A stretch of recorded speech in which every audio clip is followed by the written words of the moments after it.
gonna hate me and my dishwasher going on.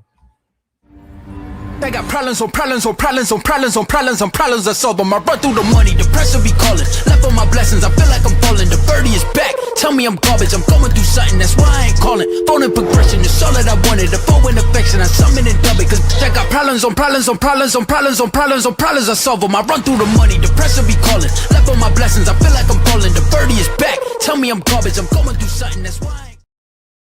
What it do, fam? I'm trying to share this on. I ain't gonna lie. I'm trying to share this on social media, so y'all gonna have to bear with me. You know what I'm saying? Y'all getting the real me right now. This is the real me, 100% me.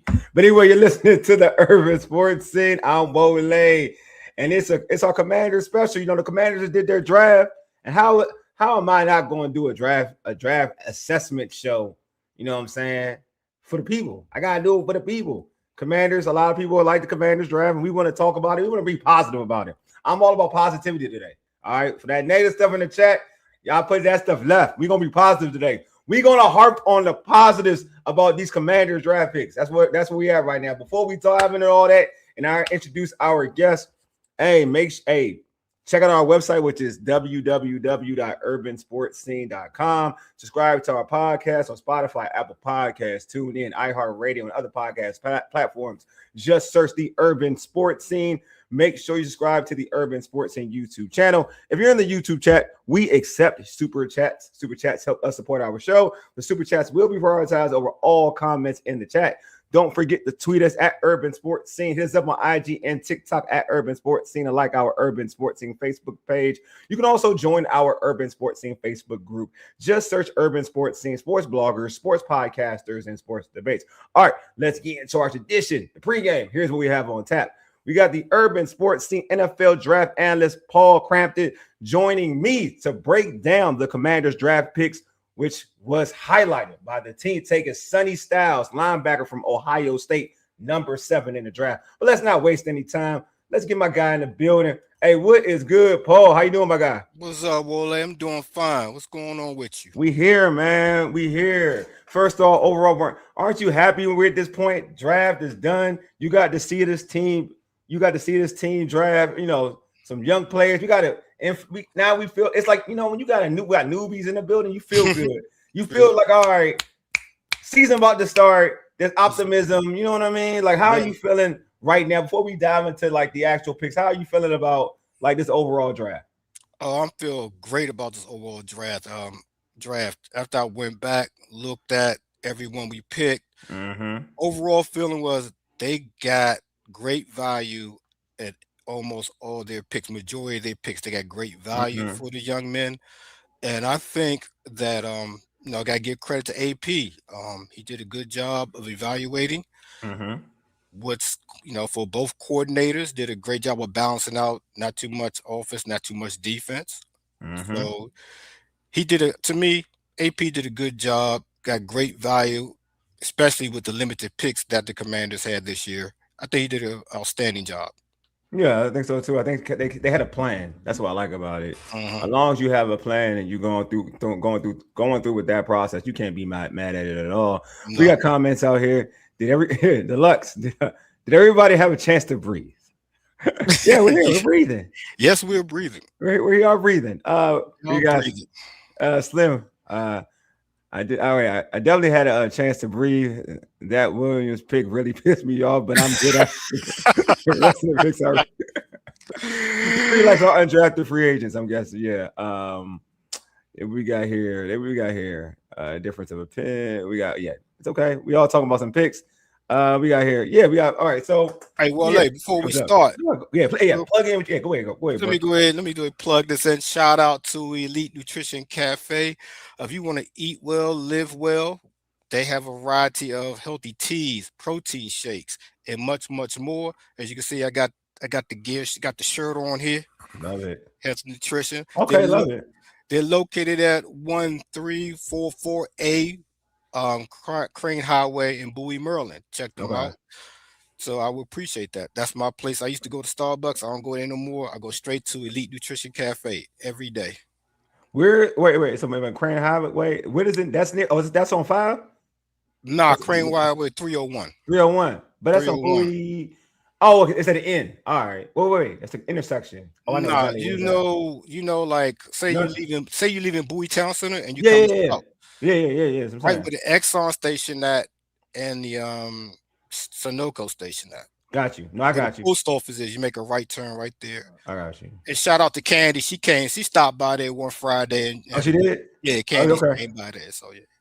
Oh yeah, man. Look, man. Support, man. Yeah, Support. support. And anytime you wanna if you in the chat, Paul, you got or whatever, you got a link or whatever, put it out there so people can see it. And it's black owned too. Oh, Small business, black owned, nice young lady. So that's always a plus. it is. That's always a plus. Thank you. No problem, man. Appreciate you, man. Uh-huh. What's up, Lou? I see you on IG, bruh. Appreciate you, my guy. All right, so let's dive into these picks. Let's dive right into them. Let's pull up this. Let's pull this up. My G. Let's pull this up. Here we go, right here in the building. Look at these picks, man. Look at it. Yeah, look at Adam Peters. Look what he's feeling like Superman. He got a Superman pose on right now. He feeling real good right now. You know what I'm saying? Like exactly. He's probably saying like I got him. But like I mentioned, 7th pick overall. He got Sonny Styles out of Ohio State. We all talked about the 71st pick. We haven't talked about it, but the wide receiver from Clemson, Antonio Williams, yep. 71st pick. And then the edge rusher, Joshua Joseph out of Tennessee, 147th pick. Running back Kaytron Allen out of Penn State, 187. That's your boy. That's your boy. That's Lake. Lake was geeking when he saw that pick, man. Lake was smiling. I'm sure he was, man. That's when I saw that pick, bro. I was like, oh yeah, right. I know. We are. I was starting to look at my mind like he's probably saying we are. Center Matt Gulbin out of Michigan State with the 209 pick, and then quarterback Callie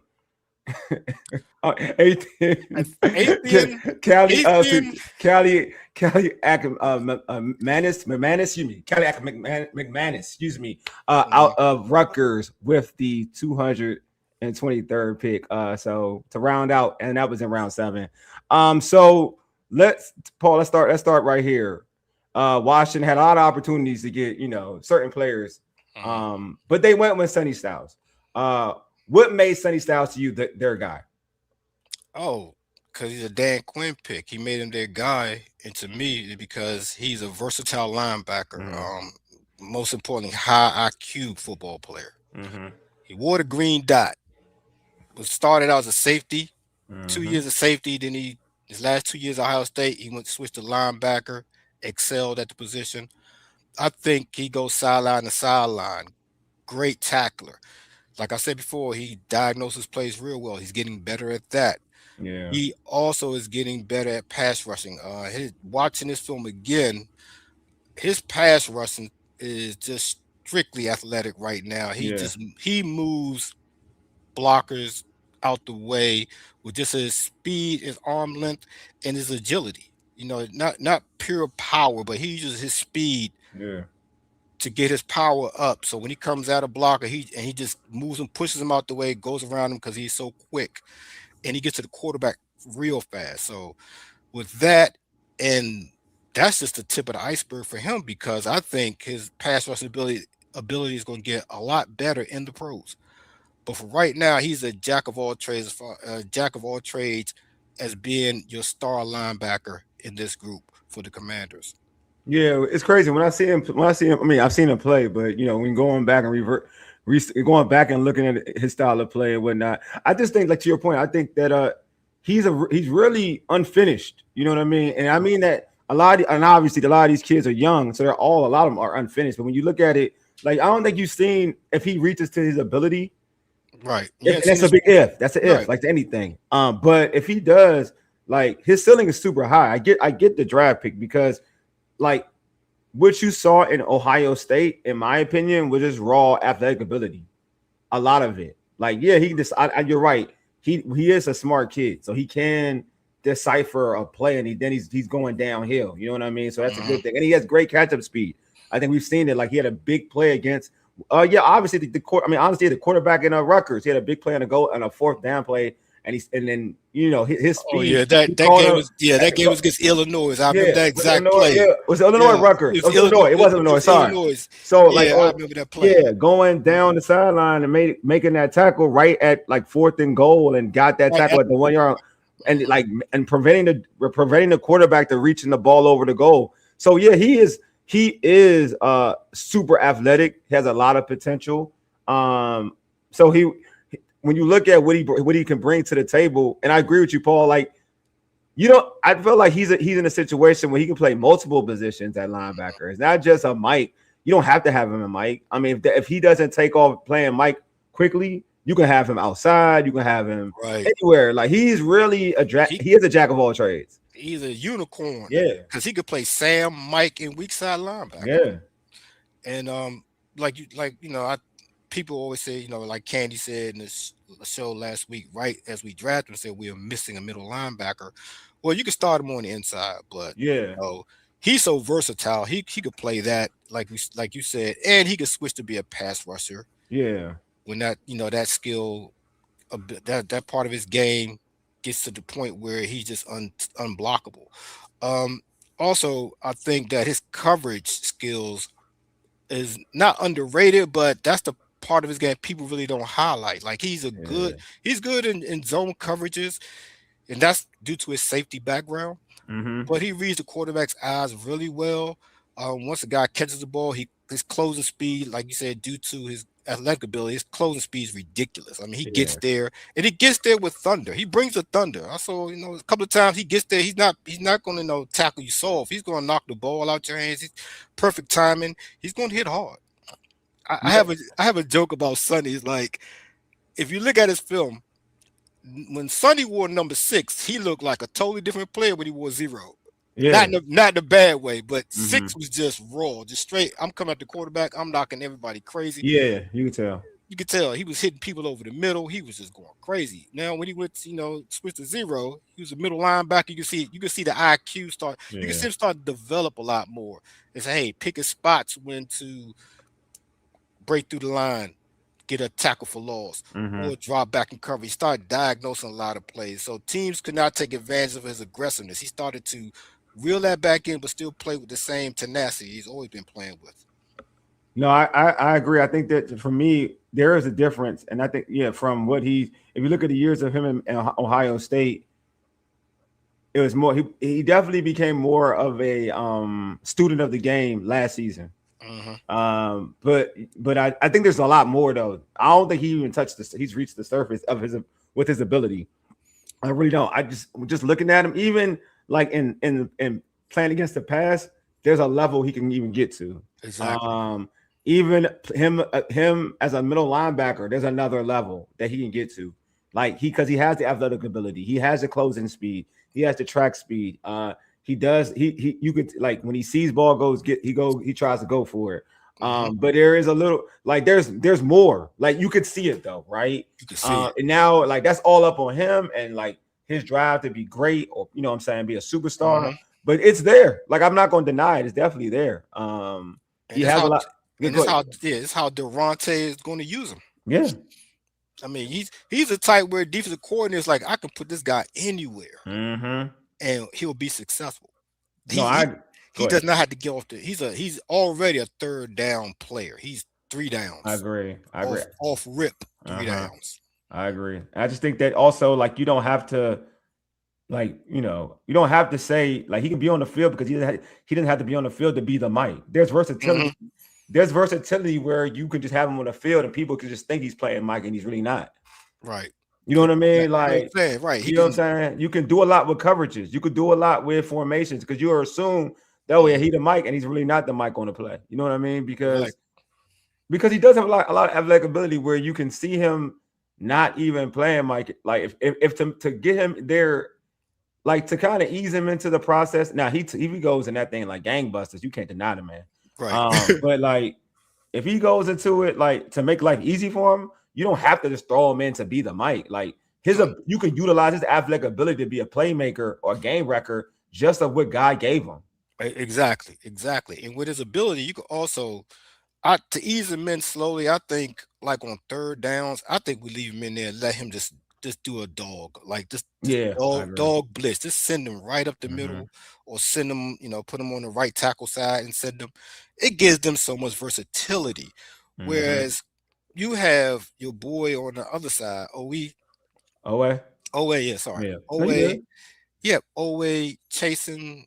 I mean, I think for Sonny is going to be in the best position because defense is not going to focus on him as much because we have other pass rushers. So you could sneak him in as a pass rusher, and like you said, you don't know what we're going to do. I think that's the cool thing, though. That's one thing I think that makes it dope is that you put him in a situation where you don't have to, like, actually he fits it because he's so versatile. You don't tip your hand. It's almost like when you want, like, say, you have a tight end situation, right? And one tight end he's better at blocking, right? And the other tight end is better as a pass catcher. We saw this with Jordan Reed, right? Right. You could tip your hand having Jordan Reed out there. You're like, you're probably gonna throw the ball. Like, you know what I mean? Like, the same thing here. Like, you can't really tip your hand. But Sonny, you have a guy who you can move around. He don't have to just play Mike. You know what I'm saying? Like, he don't, because again, it's rare to have that particular skill set. I mean, that athletic ability to be able to do all of that. And also, like, that's why I don't, because I went back and tried to, when people, and it's unfair when people like try to compare him to like Fred Warren or even a young Bobby Wagner, right? Because those dudes are different. Because if you look at the body of work coming from college to the league, them dudes were really like, because Bobby, people feel like, I know we make fun of Bobby now, but Bobby back then was really good against the pass, right? He was elite against the pass for a linebacker, right? But those dudes were always doing that in college. Like, they weren't really asking him to do that like that in Ohio State. Exactly. You know what I mean? So for me, I don't want to put that on him, but I will say he can be the best Sonny Styles that he can be. Like, I want to put that out there. Like, I feel like he can be his own man. People get so fixated, oh, this is his comp, but this that. Right. He can be the best Sonny Styles he can be because he is athletically gifted, probably more gifted than some of those dudes that everybody are putting out there. So he can be his own person. He don't have to be this person, that person. He can be his own person. I think the closest person, like, not saying he's just like this guy, but just due to how their pass went, I think he's more like Brian Urlacher. I can see that. Because safety, both play safety. Yeah, I can see safety and going to linebacker. Yeah, I can see that. I would say Urlacher was more of a ball hawk, obviously. Right. But no, I can see that. I do like that. I like that comp better though. I do like that comp better. He's more like Urlacher, but he's like Urlacher on steroids. Like, he's just way more athletic to the point where you could just put him anywhere. Oh, I like that. I see my man Jeremy. What's up, Jeremy? Says he got more to grow, but is far ahead of Jamin Davis, so we're good. Agreed. Agreed. Yeah. I agree. Yeah. No Jamin Davis jokes. All right, we good. All right. I'm not going to bring that up. My man, appreciate you. We got what my man Jeremy said. They can give the green dot to a safety or Frankie as long as Styles is on the field making plays. It's going to be fun to watch. Yeah, I don't care about that. Like, people get so fixated on the green dot or whatever and this, that, and the other. Give it to the best person that you feel like can communicate to the defense. That's all I care about. But I do want him free. So if he don't got the green dot, that's fine with me. I need him to be free. I don't want, just because he doesn't get the green dot, I don't want nobody to put that against him. You know what I'm saying? Like, he's a rookie. Oh yeah, I gotta pull that up. Slim, my man Slim. Thanks for the super chat. Can you put the free agent list next to the rookies? I didn't come with that list. I didn't make that draft list. Damn it, Slim. You're always calling me out. Oh man. We got here. Scott, what's going on? Caleb would have also been a good pick, but consider the bigger need. Sonny was the right pick. I mean, I'm not going to say like right or wrong because you told it like, but I will say, I mean, everybody knows what I feel about Caleb Downs. I just think he's the best. I think he's just as right as Sonny Styles, but it's not. I've always, for me personally, it's just because I like somebody better. I think somebody's a better fit or whatever. It doesn't mean that I think this said player is going to be a failure of a player. I think he's going to be a good player. So I think Sonny Styles is going to be a good player. If I like somebody more, it's in any draft discussion that happens. Like, I can like somebody more than somebody else. You know what I mean? It doesn't mean like I think that player is better. I mean, look, full transparency. I like Drake May more than I like what's his name at first? Jayden Daniels. Yeah, I remember that. But I said that both players are going to be good. I didn't knock Jayden for it or whatever. I said that I just like it. I like Drake May more than at the time more than whatever. You know what I mean? Jayden had a special season. I'm with Jayden. You know what I'm saying? But Drake, I also put the preference out there that I told y'all when folks were saying that Drake May's bad. I was like, no, he's not. You know, he's not. You know what I mean? But again, just because you like somebody more don't mean the other person's bad. You know what I mean? It's okay. Like at the end of the day, I said this, and I said this in the draft, before the draft. What did I say? Tell folks they're gonna get somebody good, and they ain't gonna be some off the wall. Like, did I want the other player more? Yes, I wanted him more, but that doesn't mean this player is bad. It doesn't mean that. And like I said, I like Caleb Downs, but throughout this whole discussion, you and Todd and everybody else is a little more high on Caleb Downs than I was, because simple fact is we always talked about this, and I answered the question before. It's just, how it is in NFL. It's the draft position that you're in. Your play position kind of dictates how much teams really think about you. I mean, Cleveland had him in their own backyard. They decided to trade down. Yeah. Caleb was there. I mean, the Giants passed on Caleb. It's nothing against Caleb. It's just him being a safety. I wish they would stop that, because he was a very, very good player, but some people, some GMs and some teams just value other positions more than safety. Yeah, I mean, and again, that happens all, and this is the thing about draft. It happens all the time in the draft, and then the same people get mad when the fans come out and say, like, we could have had him. It always happens. It always happens. You know what I mean? There's certain positions that are valued more than others. You know what I mean? Like, and then they're gonna say, like, the same with Jordan Tyson dropping all the way down to what he did. They're gonna have people say, "Oh, we could have had Jordan Tyson. We should have had him." It happens every year, man. Like, it is what it is. But yeah, I like the pick. I do like the pick. I mean, again, I felt like at 7, I know when people saw me on Auburn or everything, they knew I was blown. But I wasn't blown because, like, I thought he was bad. I was blown because I wanted down. But people got people. We were on ABG. It's like, it's just a live reaction. It's your gut reaction. It's not the play that you favored. I mean, I was like that with the next person we about to talk about. But how it is. Yeah, so y'all know, man, it is what it is. I just feel like I want to make sure folks know, like, it ain't. I think in general, I think people need to, like, get out of this divisive situation where if somebody, unless you come out there and throw shade at the other player, like real shade at the other player, then that's different.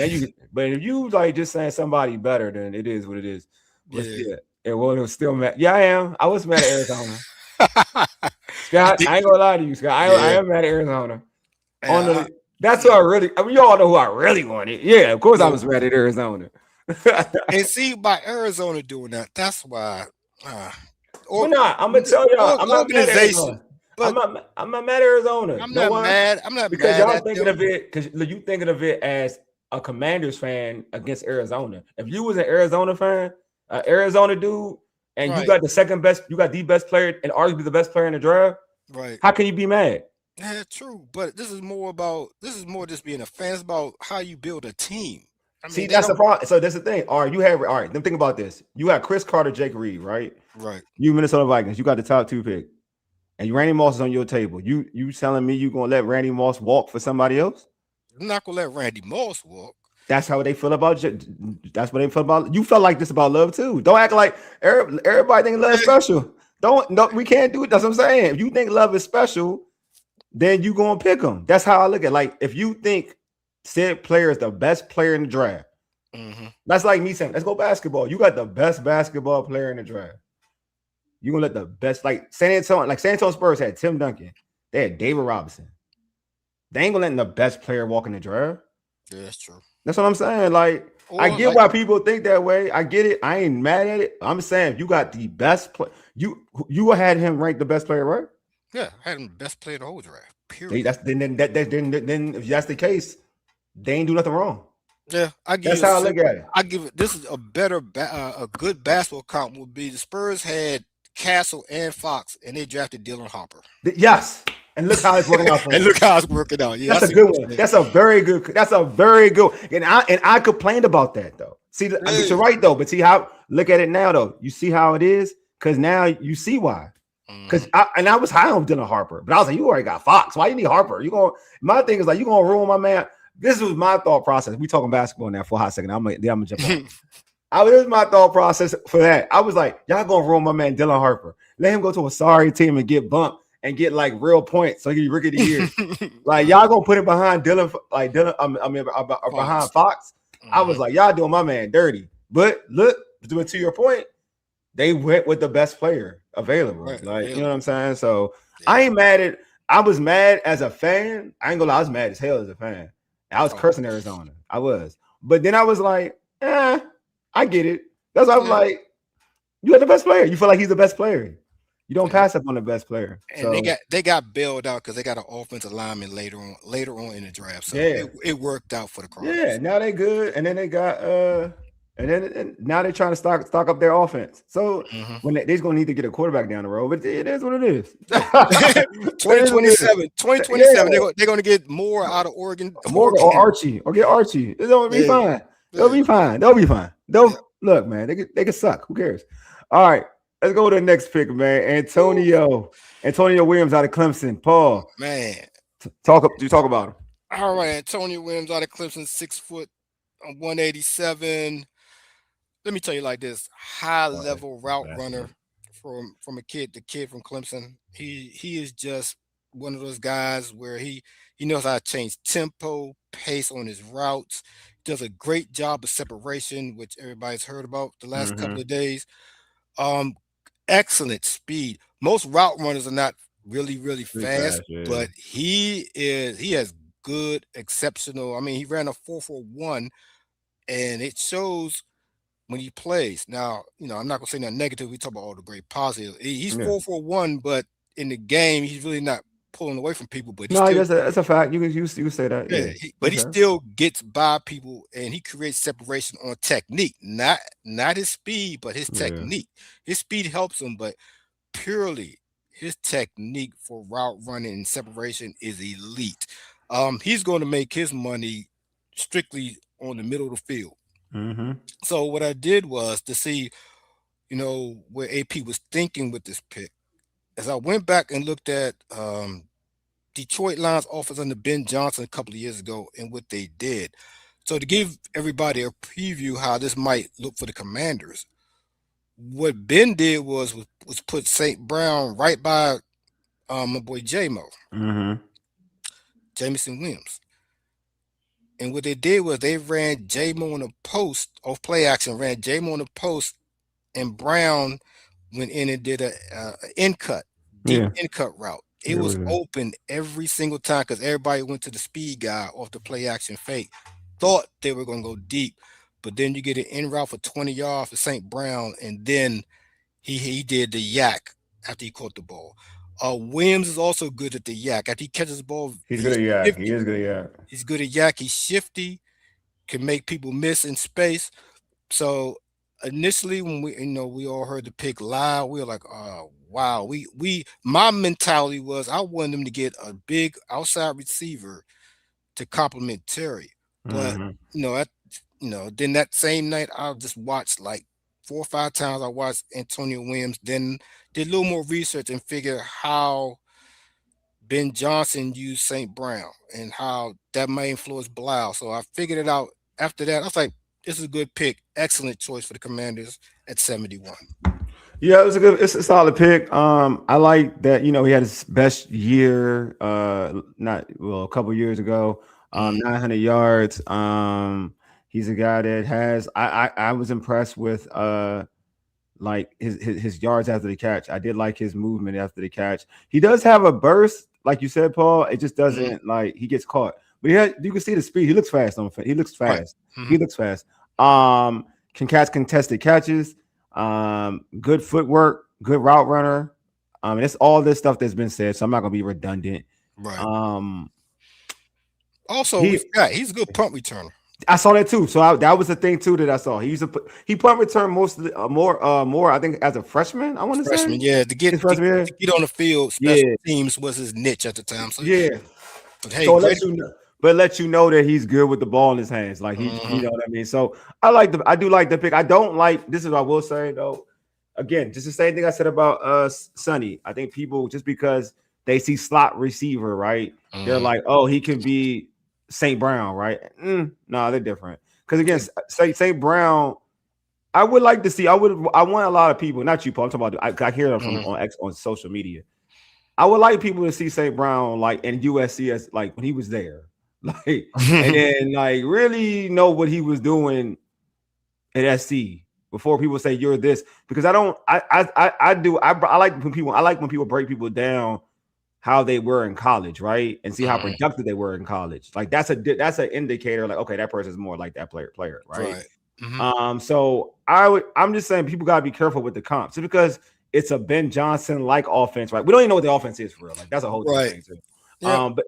But a Ben Johnson type offense, him in the slot, and if he is the starting slot receiver, that's another argument too. That's a whole different thing too. You got to earn that position. But if he does get the opportunity, he's like, I think he's a guy that has ability. Like it's almost similar to like when I look at his footwork and his route running.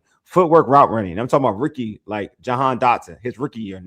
Exactly. It's similar. Right. It's very similar. And just like Paul said, similar, right? Used to be a punt returner. Say similar, right? Similar things they have. And you know what he does before, like, you know, in the slot in terms of setting up the nickel or setting up, you know, the corner. He is really good. He has great footwork. So it's not a guy who's just running the route. He's pretty much trying to break you down. I call it using basketball moves as a receiver, especially in the slot. So I do like him. I do think he has potential. But again, it all has to be. We all have to see how it is on the NFL level, right?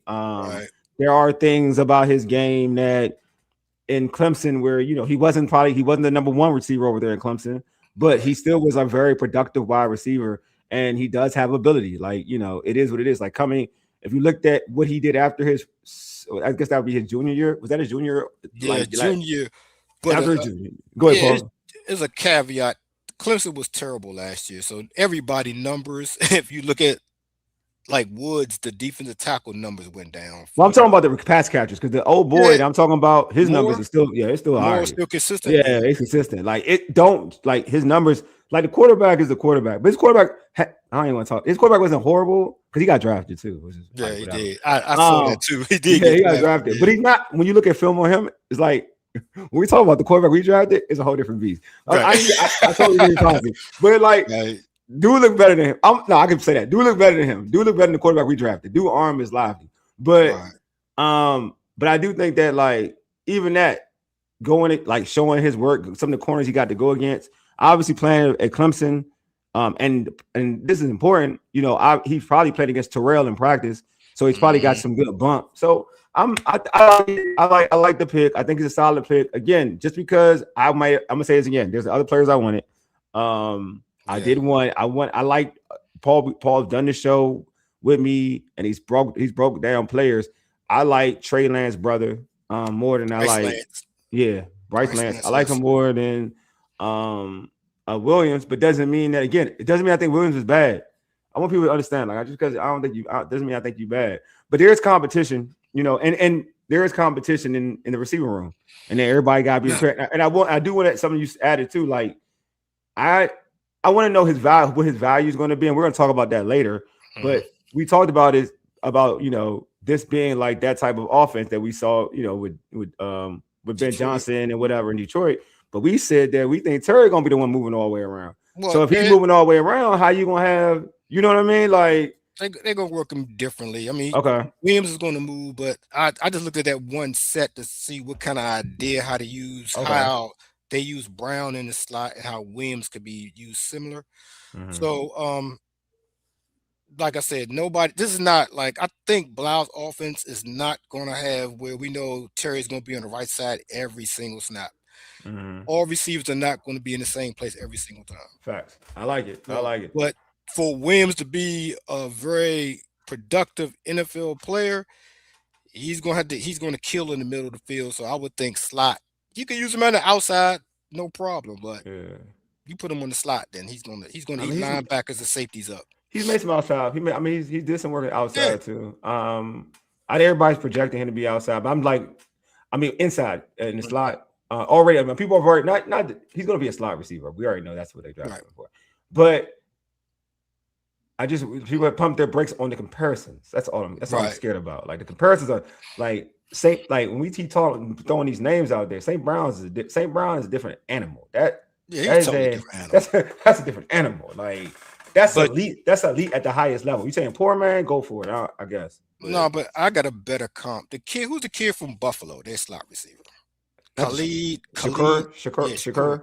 It's more like him. Shakur faster though. He fast though, right? Yeah, Shakur's slightly faster. Yeah, but I know what you're saying. That makes sense. Yeah, I mean, even like, I can't even give him that. I was going to say a poor man, Stephon Diggs, but that's not even. No, because Stephon Diggs, his route run is elite. It's elite. His footwork is elite. Yeah, like, but I think Williams can get to that though. No, he can though. No. If he got ability, like he got ability. I'm not going to sit here and say I saw the clips, man. I saw clips that I was like, okay, I see why.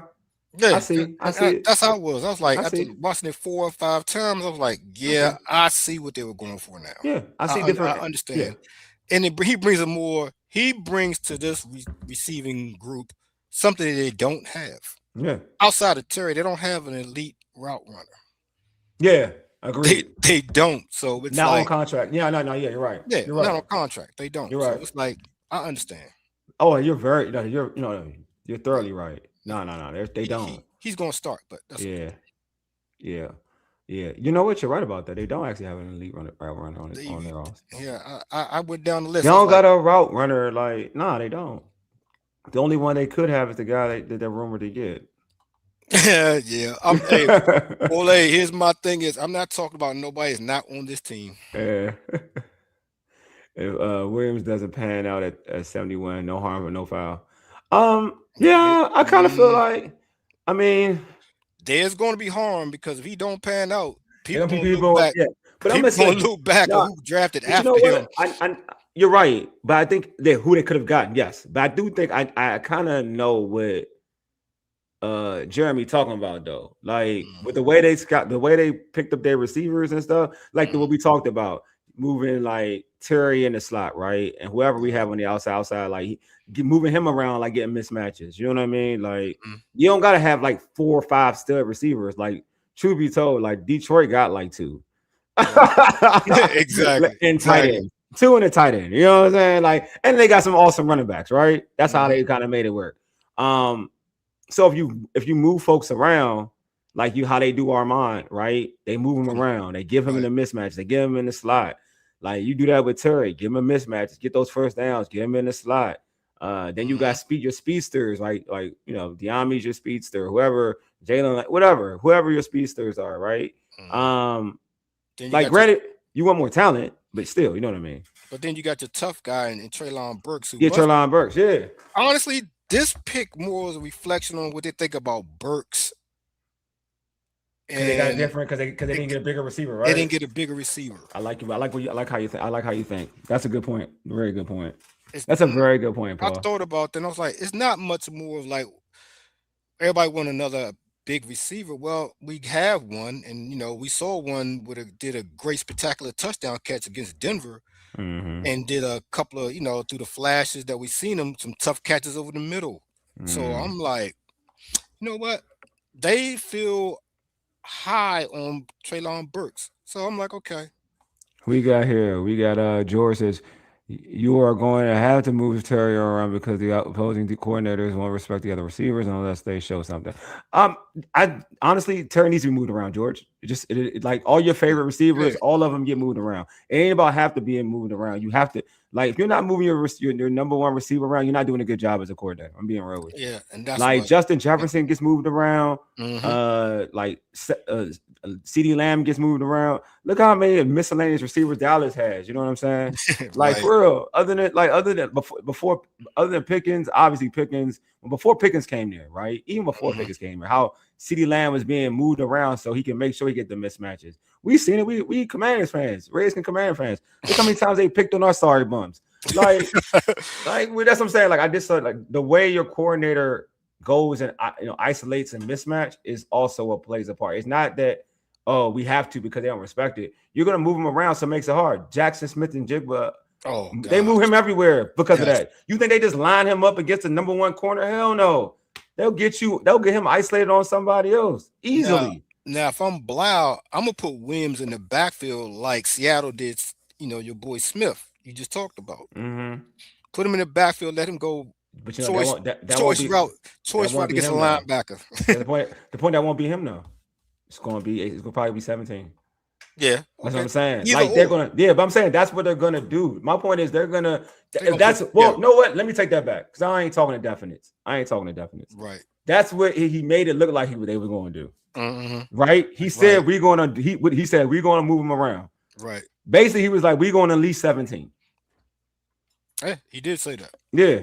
So he could put 17 in the back. I'm just saying, he could do with Williams also, but put 17 in the back. Let him get on the linebacker also.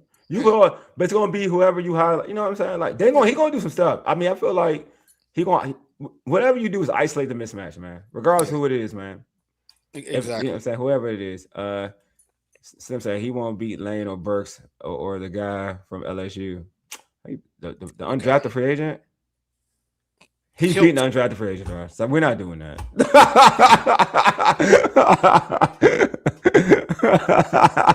We're not doing that. What's up, Taj? What's going on, my guy? Taj, what up? Jeremy said, agreed. Tired of Terry just sitting on one. Yeah, thank you. Would love to see him get schemed up for 10 targets a game. Yeah, but that's always a thing. Like he did it. Truth be told, be honest with you, which I hate this coordinator. He moved Terry a lot more than the current regime did. Scott Turner moved Terry a lot more. He did. Scott did move him around a lot. He moved him a lot. Scott did move him a lot. And Scott moved Terry a lot. Yeah, I thought about it. Scott had Terry doing a lot of crossing routes, short routes. Yeah, I was like, Scott moved Terry around a lot. He just had bad quarterback play, but he moved Terry around a lot. That's why Terry had his best. If you look at the numbers he had, he had still had 1,000 yards, but that really wasn't good numbers for Bieniemy. But with Turner though, he put up because they moved him around. They moved him around, and it let Terry be the more explosive receiver that he is. Yeah. Mm-hmm. Facts. We all love Burks, but aren't we putting a lot on him to be our only big? No, Chig is definitely it. Chig's in there. Chig is it. No. George Chig is it. I said I'd like Paul's point about not drafting a big wide receiver. It just shows maybe they have a lot. It says a lot about what they feel about Burks. I like that. I like that thought process. Now, if you want to have their best, to me, I'm always about complimenting each other for our receivers. If you can have Terry, Williams, and Burks out there, I wouldn't mind that at all, to be honest with you. Mm-hmm. Don't be surprised. Or, you could switch out Diami with Burks. Yeah. My man Randall. What's up, Randall Martin says, I'm sorry. Happy for Antonio Williams, my home state of South Carolina. Okay, that's what's up. Cool. His number would have been more, but he had to play through it. Yeah, quarterback was tough. Yeah, that's true. Through a quarterback that was up and down and stayed 4 years in college. Congratulations. I will be buying that jersey. That's the Clemson Nation stand up. That's what's up, bro. That's what's up. I think he's gonna be look, man. He got potential. Anybody sees the clips to my guy's point, Randall, he got potential, bro. He got potential. I'm not gonna sit here and be like, I may like other players more, but he got potential, bro. I see it. Like he can be, and then you're playing with Jayden Daniels. So exactly. And one thing I tell you like this, I think Jayden and Williams are going to hit it off because if he gets open, you know how Jayden is about trust. Yeah. Oh yeah. He'll invite you to the wide receiver camps and everything. Exactly. If he trusts you.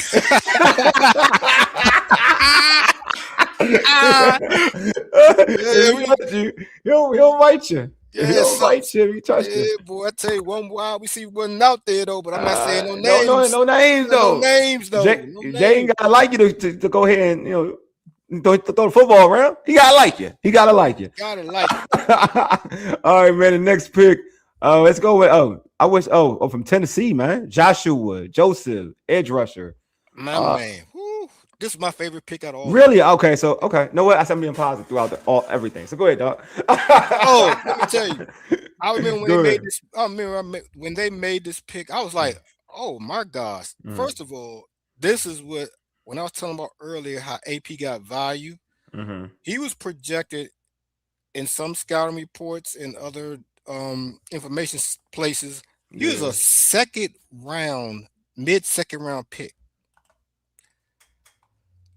Wole, you got a mid-second rounder in the 5th.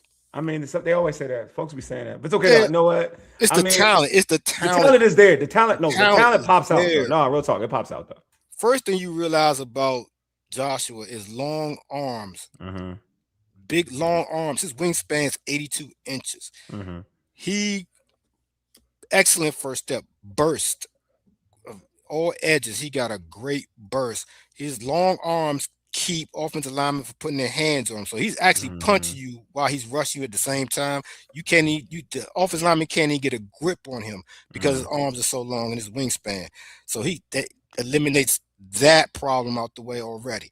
I seen one game against Mississippi State, and when I was watching this film, he came on the stunt. And mind you, he's 6'3", 242 pounds. Yeah. He came on the stunt. Wole, he lifted Mississippi State's right tackle off the ground and threw him down. I said, power. That's all I'm saying about this guy. He has power. He's more than that, though. He got more than that. He's relentless. Like I said, he got that bend that we love in edges. Man, he comes off that edge. He is quick off the ball. He has power. He has pass rushing moves. He got an inside spin, a fake out like a basketball move, I call it a crossover, fake like he going outside, cut back in on you. He got that. He got the bull rush. Like I said before, he has a speed rush. High IQ football player. He has a great job for being an aggressive edge. He has a great job of diagnosing screens or misdirection plays. That's why you see him he has a lot of pass deflections for an edge rusher. He does have a lot of pass deflections. So that lets you know that he's high IQ. He's diagnosing the play this guy's letting me go in too easy. Let me stop. Put my hands up. Boom, knocking passes out the way. So they got a gem in the 5th round. This guy physically is what every person wants in an edge rusher. So this is my thing. This is my concern. Does not be a negative. My concern. No. It's the production. I'm about production. And his best year was 4 sacks last year. That was his best season throughout his college career. So you want your guy, if you're going to be but again, look what you got him at. So that's how I look at it. Look what you got him at. Where you got him at was in the 5th round. So 5th or 6th round? 5th round. 5th round. Sorry. 5th round. You got him in the 5th round. So I'm not upset at it because to me, I think it's a project. It's a guy that you got to work with because when you to your point, he has when you look up on film, just look at his physical attributes, right? He's explosive, man. He's explosive. He got bend. He did the spin move. He got his spin move that was fluent to get to the quarterback. And I'm sitting there watching. I ain't gonna lie to you. I'm were you taking games off, bro? No, he has a motor. I'm just talking about your tackle. I'm talking about your numbers. When you taking games off, your numbers should be way better than what they are. Well, here's the thing. When I watch this film, he gets there. He just doesn't finish. That's the thing. That's real though. That's a thing. Real. That's a real thing. No. See, that's what I'm saying. That's a real problem though. That's a thing that. It's either as a sack artist, either you got it or you don't. You know what I mean? You're always this close. Right? Right. That's a thing. Unless you play with a dominant line, right? Let's be real. Unless you play with a dominant line, that is a thing. Production does matter. I agree. Production matters. But to your point, though, Paul, when you look at the film or you look at the highlights and you're yo, you should be I'm looking at him. No, I'm being real. I'm looking at him. I'm dog, you should. I'm not saying 10 sacks. Because I know in college sometimes that gets difficult for certain players, whatever. But dude, you should be approaching 8, 9 sacks. 10 is what to me you should get. You got the bend, you got the long arms, you got the move, you got the footwork. The only thing I'm looking at is all right, why? Right. That's where I look at you is why? Because production I can't just look at film because I obviously no one watches every game. Right. When they do these, we're looking at cut-ups of people's best games. Let's be real. I'm throw that out there for all fans and everybody. We're looking cut-ups of your best game. We're not looking at your worst game. We're looking at your best games. So, but we can see your potential out of that, though. Yeah. Don't get twisted. We can see your potential out of it. So when I look at it, I'm come on, my dude. Exactly. Come on, my dude. Man. Why aren't you? You're good. I know you're good. I know you're good. I know you got ability, but why aren't you tapped in like that? That's the thing. My man, put Randall. He had another comment about because he likes the Tennessee pick, and I like him too. Because at the fifth round, I think it's a great pick. To be honest with you, because I see the ability. Randall said, "Don't sleep on this on the kid from Tennessee. He has a chance to be a beast, very aggressive. And when you get a chance, watch the tape on this. We about to get there on the Central Michigan State pack. I'm very so that's the one we gonna get to him. We gonna get to him. Cause that's the way. If you want to tell, we gonna get to him. He's old school. I'm gonna tell you that right now. But I ain't gonna talk about it now. But we gonna get to him. You gonna see me light up when I don't even talk about Michigan State folks. I don't even like Michigan State like that. Yeah, I know. You must be something. I hate them. But when I saw, when I looked at that boy, I tell you. But go ahead. You wanted to say something. I don't want to cut you off. No, I'm just saying about Josh was that in one game in particular, the Mississippi State game, he missed like 3 sacks. He was right there. The quarterback just got the ball off, and I'm like, man, almost doesn't count. Almost don't count. It's just, I know we're not talking about Compton, but I was like, man, he give me Brian Orakpo vibes, man. Like, well, Brian Orakpo wasn't missing tackle sacks in college. Yeah, but man, in the league, though, yes. In the league, he was. Man, let me tell you, we went to. Yeah. This was when my father and I had season tickets, man. When Orakpo was playing. That's a good comp, though. I like that. It does remind me of Orakpo. He gets there, but like, Kylie, how you not get like, well, let me say, they can mature because remember Montez Sweat used to just get there. No, but I think Orakpo was the best one. After watching him, you're right. Yeah. That's a good one though, because Orakpo because even watching his clips, like he would be like a step slow to it. But he did though, like the quarterback throw the ball away, like you know what I'm saying. Exactly. It is like, damn, okay, I feel for you, my guy. I feel for him because here's the thing: he's not lazy. No, I'm not calling him lazy at all. I'm saying, but he's what I mean by relentless. Like his motor. Like one time he went around the whole neighborhood to get a sack one time and chased the guy down. I'm like, he goes 110% every play. I know it frustrates him. Like, man, I gotta figure a way to get there. Once I'm there, man, make the tackle. I mean, sack. Bro, I got PTSD over Orakpo. It's the truth though. Hey, Jeremy, he ain't lying. Like I got so much about. Cause I like. I mean, I'm biased too. He's Nigerian, but I have so much like stuff about Orakpo in a positive way. Like I felt bad for Orakpo. I wish he had like D tackles that were good when he was there, because he would always go wide, and all the quarterback would do was step up, and that's why he missed his sacks. If the D tackles were halfway good, he would have had a bunch of sacks. I'm telling you, like I wish he played with Allen and Payne. I really do wish he played with Allen and Payne. Perfect match. Yeah, it'd be because he likes going wide, or he bull rush you because he's so strong. He was like I like you know what. I like Orakpo more than I like Ryan Kerrigan. That's a whole different discussion. I thought Orakpo, but I'm not gonna go there. You're not the only one. I'm not gonna go there though. I ain't gonna go there though. I ain't gonna go there. Question. I know. Did George have a question too? I'm gonna read George's question. I'm sorry, Taj's question. I thought George had one. Mr. Taj. For you guys in the late rounds, would you prefer skill, physical attributes, or production? I would always prefer production personally. Like the dude, I'm gonna tell you why. Like the dude, because to me, attributes fizzle out, right? It fizzles out to a point. It fizzles out because we get that all the time. People go off of attributes and it rarely pans out at the end. Like you gotta have, like, there's a reason why, for instance, when Stephon Diggs in Maryland, he was in the 5th round, like a 5th or 4th round when he got drafted. But he was late. He was late round. I thought he went like in the 3rd round. Maybe 3rd. Stephon Diggs went later. I think 4th, or I could be wrong. 4th or 5th. I thought it was 4th or 5th. If he went 3rd, that's fine. But even 3rd was far. I want to say, let me look. But either way, like, I mean, that's production, right? Right. Folks are trying to find, because I think his 40 folks were like getting on his. I don't know. I think his 40 time was off or something. It was something that was weird with Stephon. But again, that's production, right? Because you knew how good he was in the ACC. So I think you gotta be looking at Stephon Diggs' draft. Man, I thought it was 3rd or 4th. Could have been. I thought it was 5th round. I was right. 5th round. Wow, he went to 5th. Yeah, that's what I'm saying. Yeah, that's my point. Yeah, because there was a lot of people they thought that was better. That's my point. Yeah, so 5th round. So so I'm always gonna go with production, because just like I'm gonna give you like an example. The dude that you talked about, Nadeem Tucker, he was undrafted free agent. Went to the Chargers. Then Chargers picked him up.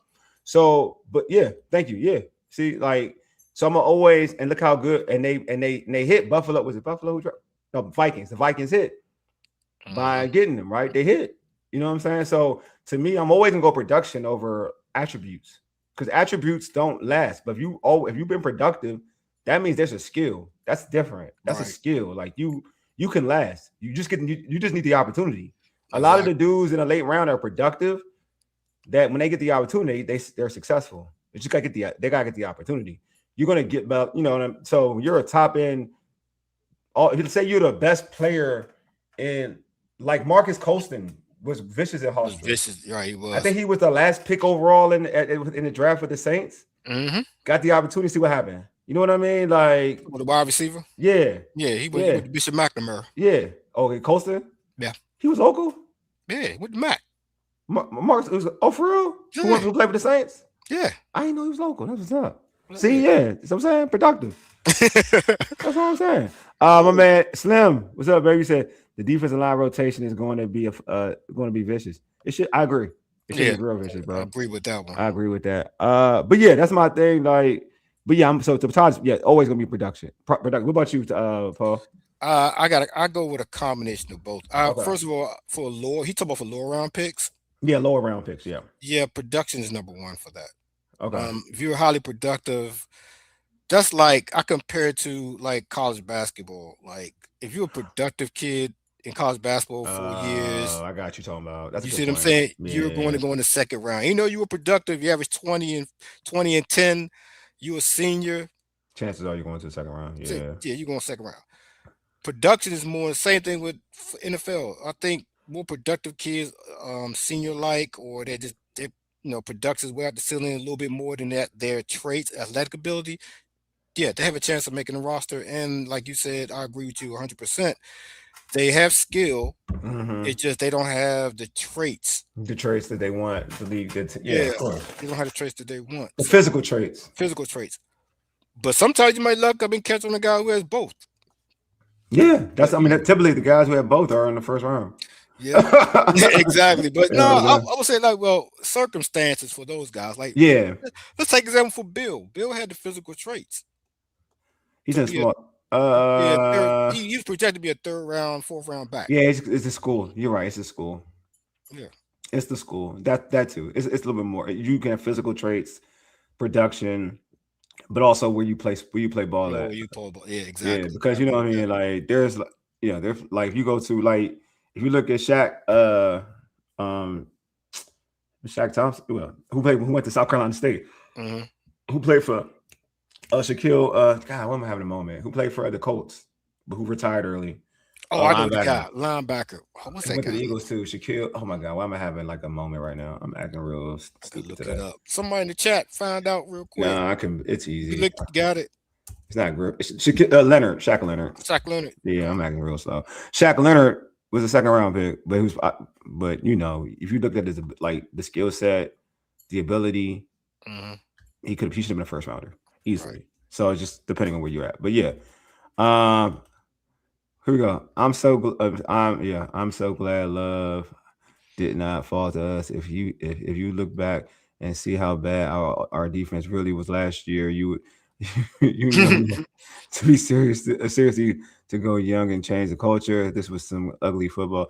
I mean, I still want love. I mean, I feel you though, Randall. I wish he did drop to us. I'm not gonna lie to you. I'm not gonna play that off. I'm not gonna play it off. I like your comments, man. I ain't gonna lie to you. Your comments have been great. They've been hitting, man. Still want love, man. Still want love, man. You know what I'm saying? I'll square everybody. I don't care. I'll square everybody. I'll put so much pressure on DJ to be the best defensive wizard that I'll be cool with. I would give DJ a pass, whatever he did. If I got love, I'm like, it's okay. It's okay. We didn't help you this year. It's okay. Right, exactly. We'll help you next year. Next year's your year. Don't worry about it. Next year's your year. Deluxe need a balance. Mid-late picks will have a flaw. Yeah, experience, injury, athleticism, productions. Yeah, I agree. I agree with all that. Agree with that. You know what I'm saying? But that's just my personal thing. But I'm always about production over a lot. That's me though. You know what I'm saying? True. And in the first round, you gotta have a mixture of you gotta have production and you gotta have both. But you need the production. To me, you need the production for me, and even in the first round. Then I gotta see your physical ability. If you don't have physical ability, then I can push you back. You know what I'm saying? I can push you back.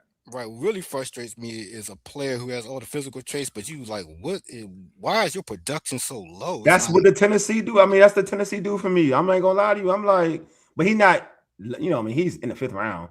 But that's what right. when I look at him, I'm like, when I look at Joshua Jones, I'm like, dog, you should be like up there.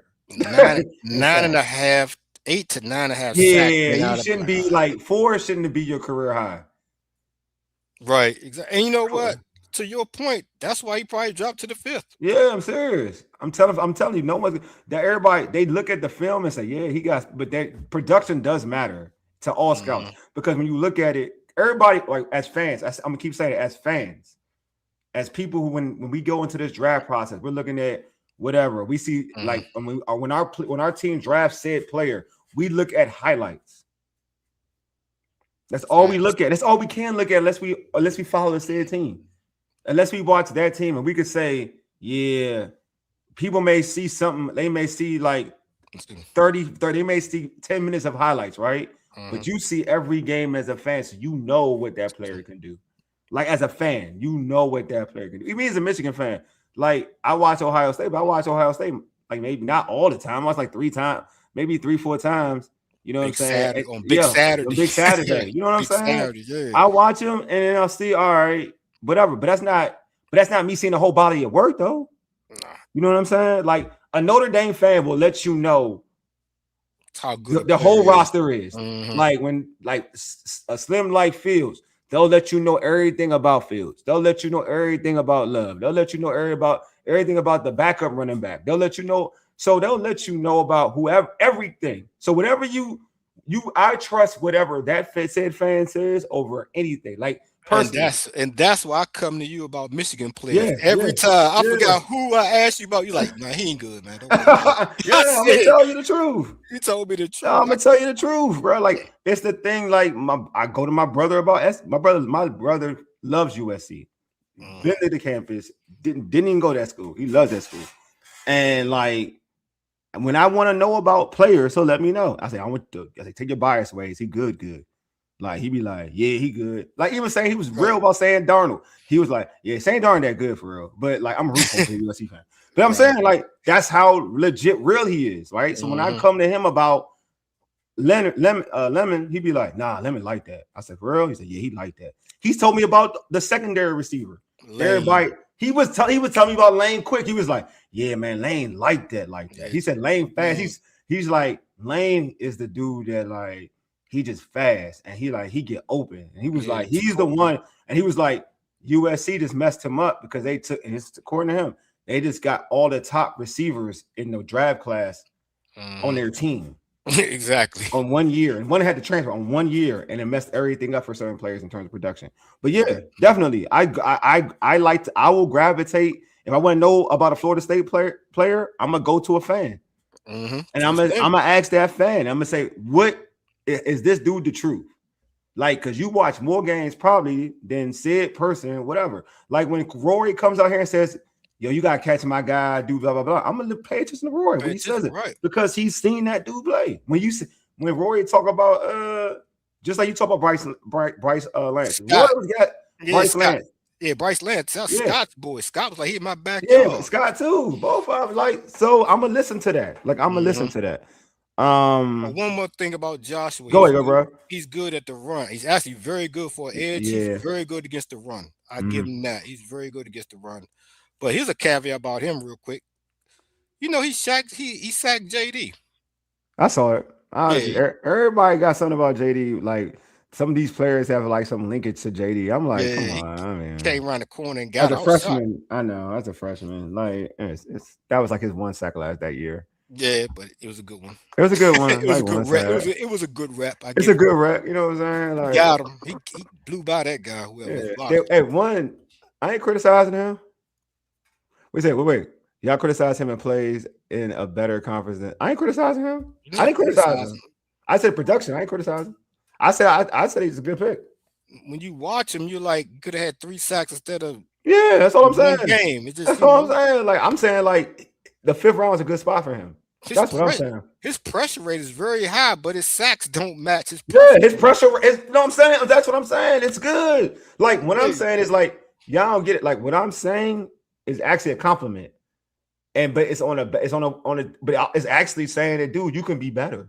Exactly. That's what I'm saying. Dude, you can be better. I'm not saying like you a bum. Like, dude, you can actually be better. No, because first of all, if he was a bum, he couldn't get there. Yes, agreed. Second of all, it's like in a tight game. Oh yeah. 3rd and 6. You gotta finish that play to get off the field. If you there, make the tackle, make the sack. Randall, I love this, man. Let's make sure we pray for Monty Coleman and his family. Rest in peace, Monty Coleman. I know one of his sons out of Atlanta, and we became good friends. Oh man, prayers up to his family. Redskins, great. Yeah, I'm gonna do a Monty Williams. I'm trying to schedule something. I'm trying to do a Monty Williams remembrance show. I'm sorry, Monty Coleman. Excuse me, Monty Coleman. A remembrance show on Friday, so I'm gonna try to do one.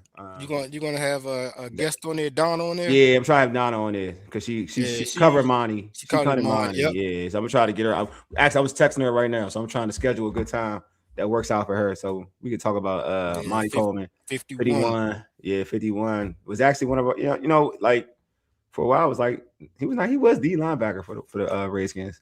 Man, he was a linebacker. He was the linebacker for the Redskins. I call him like in my I call him in his later stages though. Like he was awesome in the mid 80s.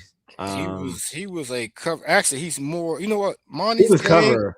But no, Monty's game is more like today's game. He could cover, but he also could blitz. Yeah, he can blitz. He can cover though. Monty could cover. He would get some picks. He would get some picks. Yeah. Monty would get some picks, bro. Monty would get some picks. That's a fact. And Monty even that 91 team. Yeah, he was clutch. Even on that 91 team, because that's the 91 team, he was like still getting it. You know, that linebacker core was like underrated though. It was underrated. Kurt Govea was cool. He was good. He was solid. It wasn't like we had Monty. We had Andrew Collins. Andre Collins. Andre Collins. Kurt Govea. Wilbur Marshall. You know what I'm saying? Marshall. Matt Millen, but he was Matt Millen. Yeah, because we rotated linebackers a lot though. We did rotate a lot of linebackers though. Mm-hmm. Facts. Not this year though. Yeah, not this year. When I see this edge, I think Andre Carter. Do you? Andre Carter was like that. He was a great pass rusher in college. Andre Carter was good. He was really good in college, man. He was really good in college. And he was in the Niners. What he got drafted by the Niners though, right? Yeah, before he came to us. Yeah. Andre Carter was really. That's a good kind of. I like that. He had long arms, fast. Yeah. He missed it, but he wasn't almost though. Andre Carter got there though. Andre Carter. He wasn't almost. Andre Carter got there. But I get what you're coming from, bro. Yeah, that's a nice little. Yeah, man. I like that. I like it, Taj. Deluxe Coleman played for I believe 60. Yeah, he played for a minute. I want to say he played till because DG still. Obviously DG played forever. Did he retire like the mid 90s? Am I tripping? Late 90s. Was it late 90s? Mm-hmm. So it wasn't okay. I thought it was okay. I'm gonna say about because I was like I remember his last game, him coming out the helmet last. I mean, coming out the tunnel last, and he held the helmet up high every time. So I was like. That'd be cool. Somebody do that in the season opener, wouldn't it? 94. I was right there. 94. Yeah. Like 94. I thought so. He retired in 94. Yeah. I'm about to say, like, I remember because he wasn't with the Norwegian. Like, he wasn't with Nor. He was with Pettybo. He was with Pettybo. Yeah, after Pettybo left. Yeah. He retired with Pettybo. Yeah, I thought so. We got here.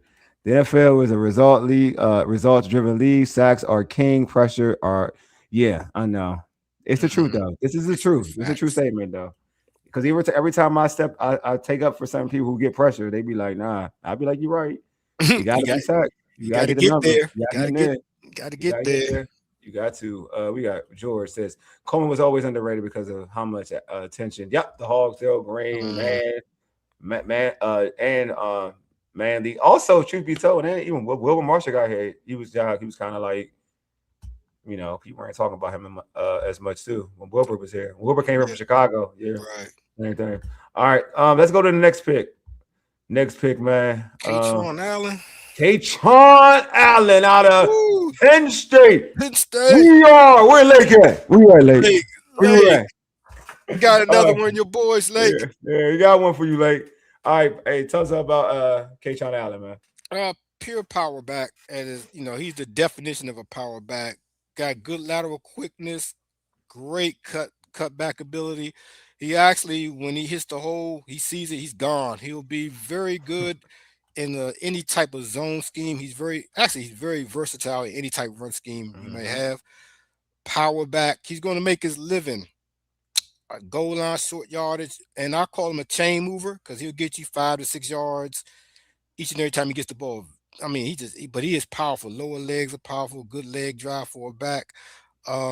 He catches when they throw it to him, he catches the ball out the backfield every now and then. But that's not going to be his role here. His role here is to be a pure thumper, perfect complement for Bill. Yeah. Because perfect change of pace in between the tackles. If you 3rd and 3, we give it the ball to my man. Go get it, 13. Go get it. First down. He keeps some chains moving. I like him though.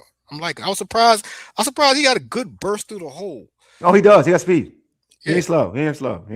No, he gets caught from behind now. No, he ain't slow. I'm talking about like he's not like a home run hitter, but he ain't slow. He's not slow. He got a burst. He got a burst. Like he's got a burst. He's got a legit burst where you gotta you can't arm tackle him. No. All right, so I do like this pick. Like physicality, speed. He showed a burst. When he goes downhill, he makes that one step and go. He's got some speed going with it. That's where you want him. You want him to get the one cut and get downhill. And when he downhill, that he can be a problem. Production out of Penn State, so it's something out. I always I'm a fan of production, but I don't know how much usage he's going to get. That's the only thing that kind of concerns me. I could see, ideally looking at it with Bill and him, you want to kind of go to comps of looking at it, what Detroit does now. I mean, no one's Gibbs. No one's Gibbs. No one's Gibbs. No. But we can look at speed, right? We can say Bill could be the Gibbs, I guess, of this unit. Yeah. And he could be the Montgomery possibly. But also the amount of backs that they brought in, it's hard to see. He's gonna have to compete. Thank you. I was just thinking that, Wole. He has to compete. And the thing is, he has the talent to compete, to make it hard, to be are we going to keep Ford or we'll keep Nichols? Yeah.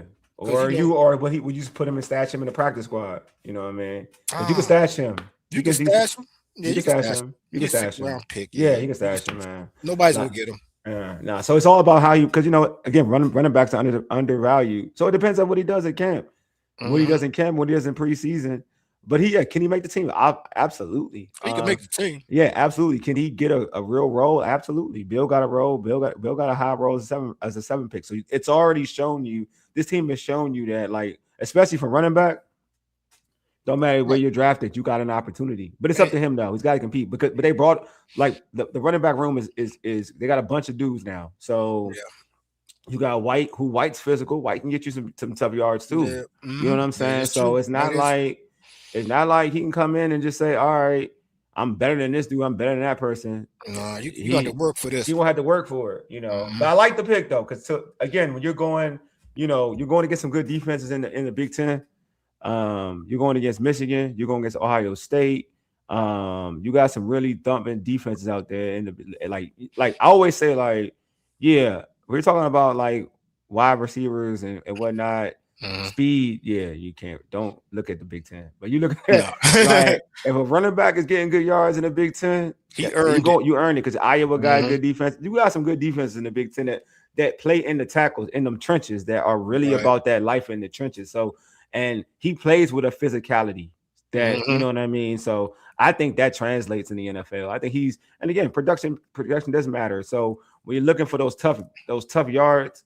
If he gets the opportunity, it's all about the opportunity. I'm talking about if this kid gets the opportunity, I think he can be really productive as a complementary piece to Bill. And I think that they, like you said, they drafted him for a reason because I keep forgetting about Ford. He's on his team. Yeah, I said Ford was on the team, but I keep forgetting. Go ahead.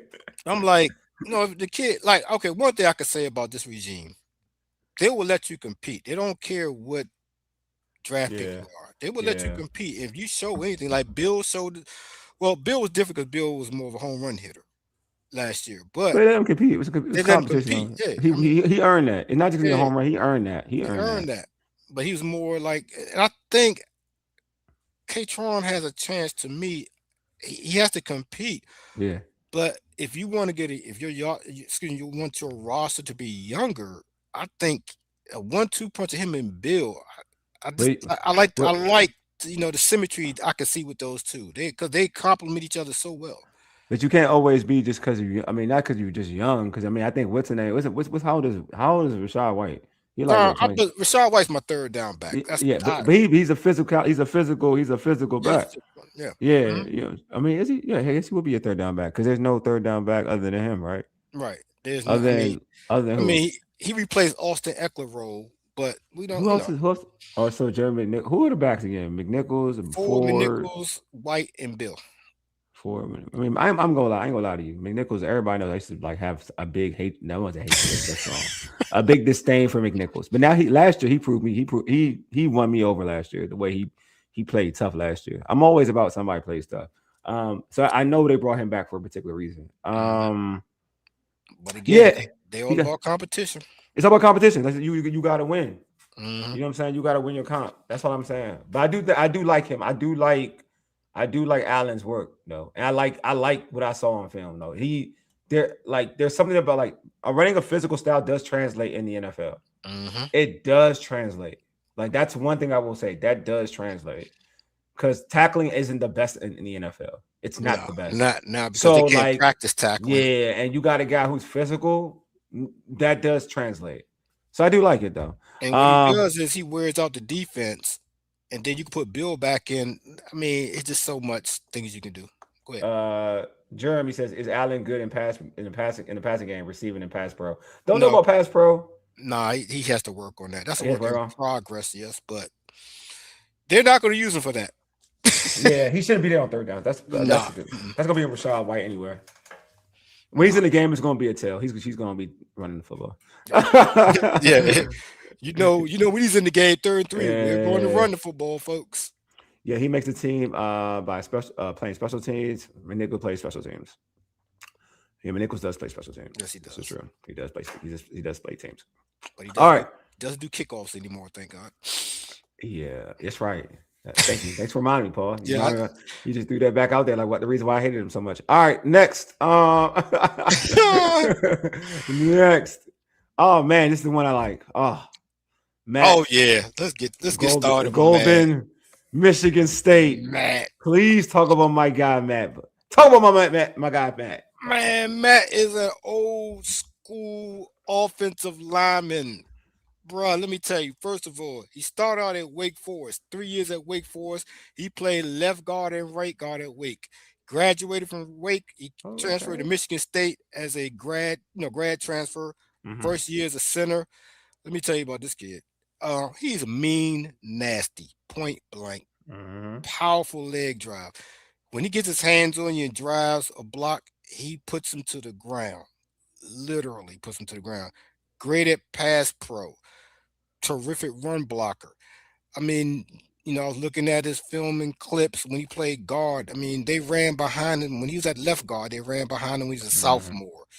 He got great versatility. He played right guard. He was just knocking people out the way. Once he put his hands on you, he's going to move you. Yeah. He's definitely going to move you. He has a great anchor. And what kind of surprised me is that one thing you'll notice that once he resets his anchor, he resets it real quick. He sets, boom, moved, and he resets again. Pass pro, he's like, I always call him stonewallers. Once a lineman hits him, they're not going anywhere. He doesn't move. Great at pass pro, like I said before, but he was a team captain. He's a leader. And let me tell you this now. He could pick up stunts in the college level. He did a great job picking up stunts, going from one block and hitting the guy coming in over the middle. He could pick that up good. So to me, next to Joshua, another great pick for the Commanders because we're looking for a center. I think, like I said before, he's not going to start this year, but next year, look for him to. He's going to make the roster. Yeah, but he got the whole package to me. He doesn't have lateral quickness. I know we just talked about the positive, but that's just a fact. But man, he gets you. Once he puts his hands on you, he's an old school blocker, grit and determination. He's going to maul you. He's going to stonewall you at the line of scrimmage. He's a leader. And like I said, the only thing he has to prove on the pros is, in the classroom. He has to, and he's a very smart guy. He has to improve in the classroom, learning the NFL blitz packages and stunts. Once he learns that, give him a year, I think he could be the starting center for the Commanders. George says the fact that Gulbin has such a low RAS lets you know that AP drafted him because he's a damn good football player on tape. I am loving Paul's description of Gulbin. Yes, yeah, man. Paul is like that, George.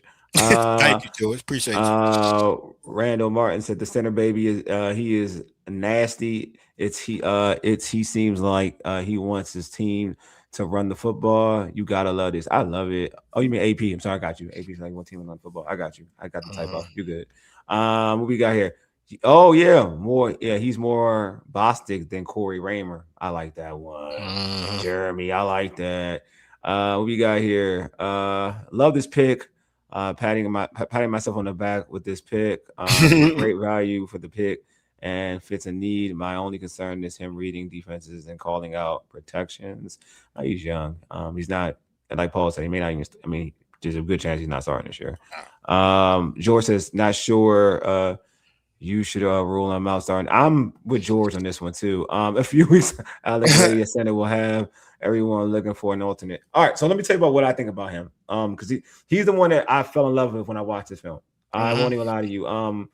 Folks can like the kid from Tennessee, but I look at the people who can probably get an instant, like have an opportunity to play and make an impact.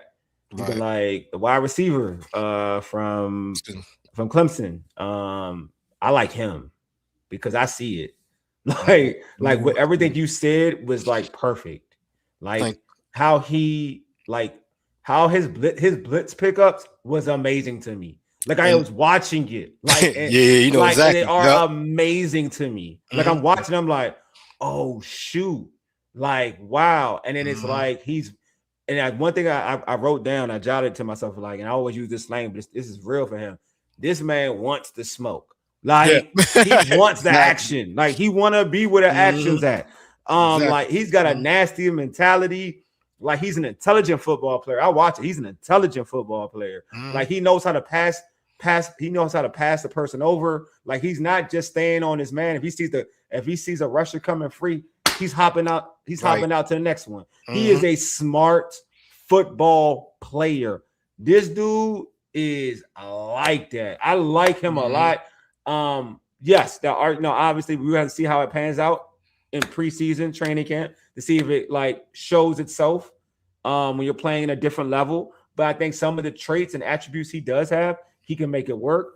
I think he's not super fast like some of the centers we've had in the past, but he's mobile enough. I've seen he was mobile enough. And he can get out there in front, because it's a willingness. The most important thing is he has the willingness to do it. It's not like he's like, oh, I can't do it. There's a willingness to try to do it. I love this pick. I love him. I think he could be, if Al Grady ain't working out and he looking good in camp, I'm hoping he looks good in camp. I'm hoping this kid looks good in camp.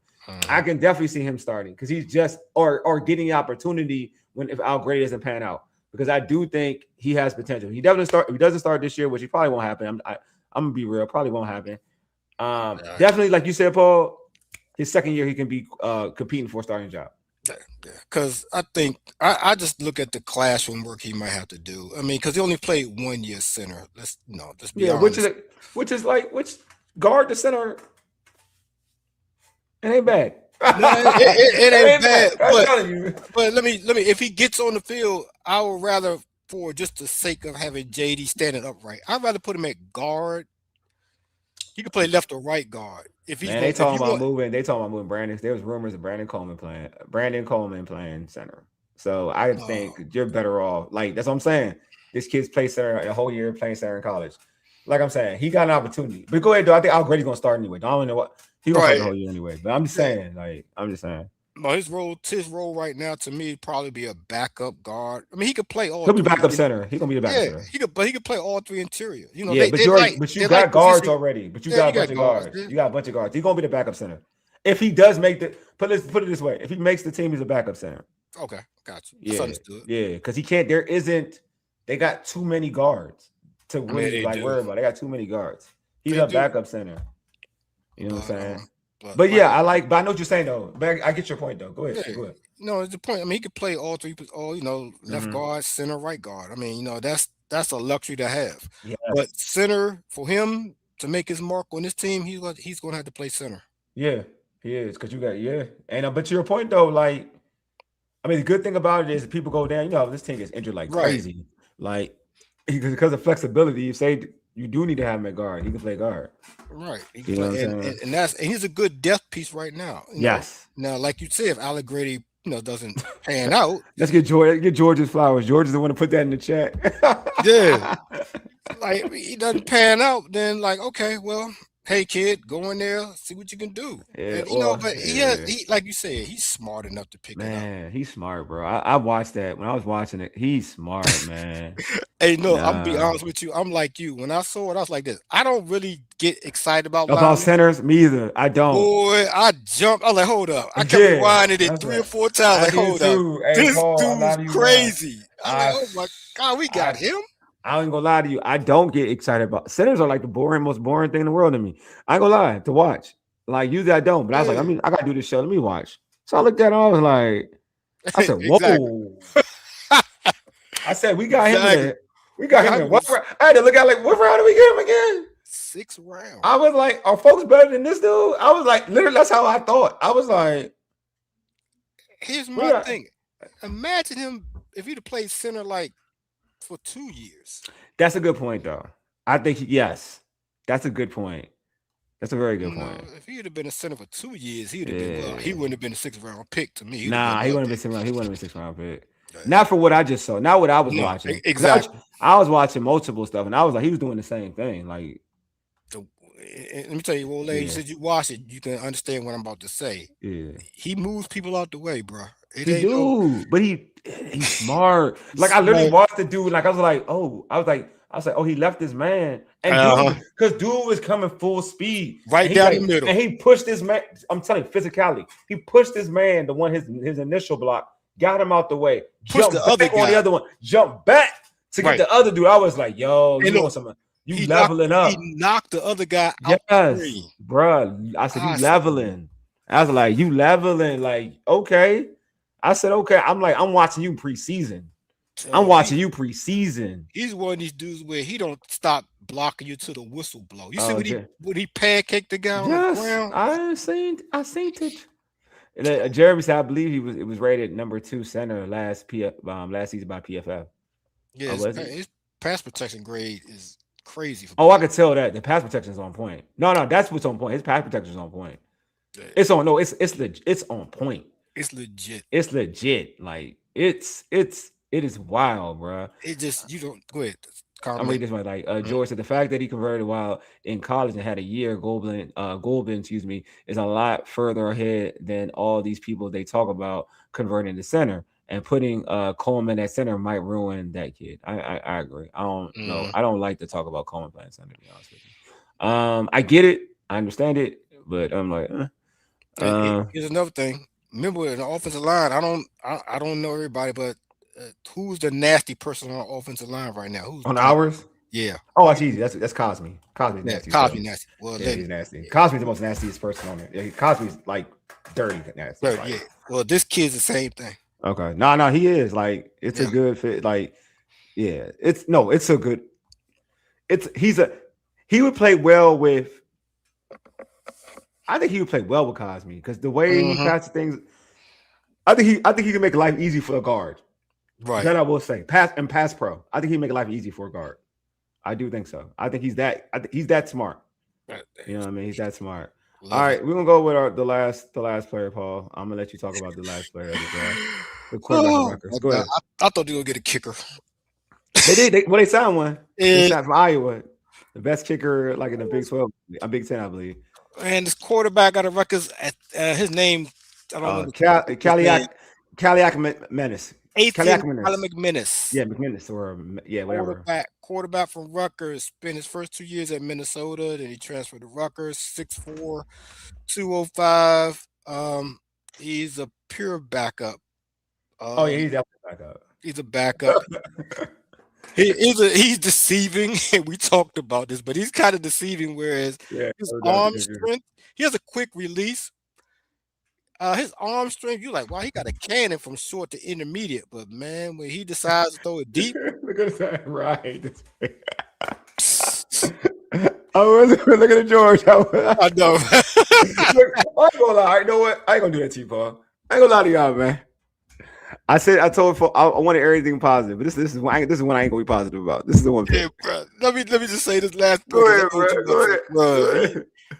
Man, go ahead. Say what you got to say. Them pop-up flies or them deep balls. There you go. This ain't for me. This ain't for me, man. I don't even want to say it. This ain't for me. It's pop-up flies, man. Like, golly. Bruh. I was so like, oh, man, he got some pop on his passes. Quick release, intermediate, short payload. This guy's a nice little, Hartman replacement. Man, when he went deep, I was like, oh, my gosh. Yeah, okay. I kind of like... This is my problem. Like you said, Hartman. I'm like, what's the difference? Exactly. I was like, what's the difference? What is the difference? I feel like, oh my God. When you look at him throw the football, it's like throw the deep ball. I'm like, receivers gotta wait for it, and it's not even on stride. They gotta wait for it, and they gotta come back to the ball. I don't know, man. Like game manager. I think there is an importance of getting a quarterback in the draft. I get it, right? Because you do want a capable third stringer, even if you got Marcus, but we seen what happened, right? Like Jayden can get hurt, Marcus can get you want to be prepared for if that happens again. Right? You know what I'm saying? They had to I understand what they're doing because they had to bring people in last year when both our quarterbacks got hurt. Yeah, you couldn't put Hartman out there. Yes, I get the draft. You got to draft. I get it. Like you're supposed to draft the quarterback. I think because you have to learn from what happened last year. Because Hartman was that bad. You got to bring in somebody, a young guy, because Mariota's a vet, right? You got to bring in a young guy to be Jayden's backup. But I mean, okay. To be a third string, because Mario's a vet, he's going to be a backup. But you got to have a young guy to groom to be the backup. But the young guy got to have some type of similarity. No. No, we don't have to. You just got to be good. You got to be good enough. You got to be good enough. You don't got to be a mobile. You got to be good enough. You got to be something. Like you gotta be something. I'd rather them drafted a quarterback who got a strong arm but kind of inaccurate than me too. Me too. At least that was my point. That was my point. Exactly. At least we got a puncher's chance when he throws the ball deep. I'm like, like this guy. No, I mean, Todd's like his replacement. Like, his replacement, but like, is there a difference? Like, that's my point. Is there a difference? There's no difference. I said at least Hartman gives the women some eye candy. Hey Jerry, I'm just saying, like, no, people don't understand. Did y'all watch Hartman in preseason? What game was that when he was bad? He's bad every time. Oh my gosh. Yeah, wasn't he out? When he was out, he was there, right? He was available, right? Am I tripping? Who's that?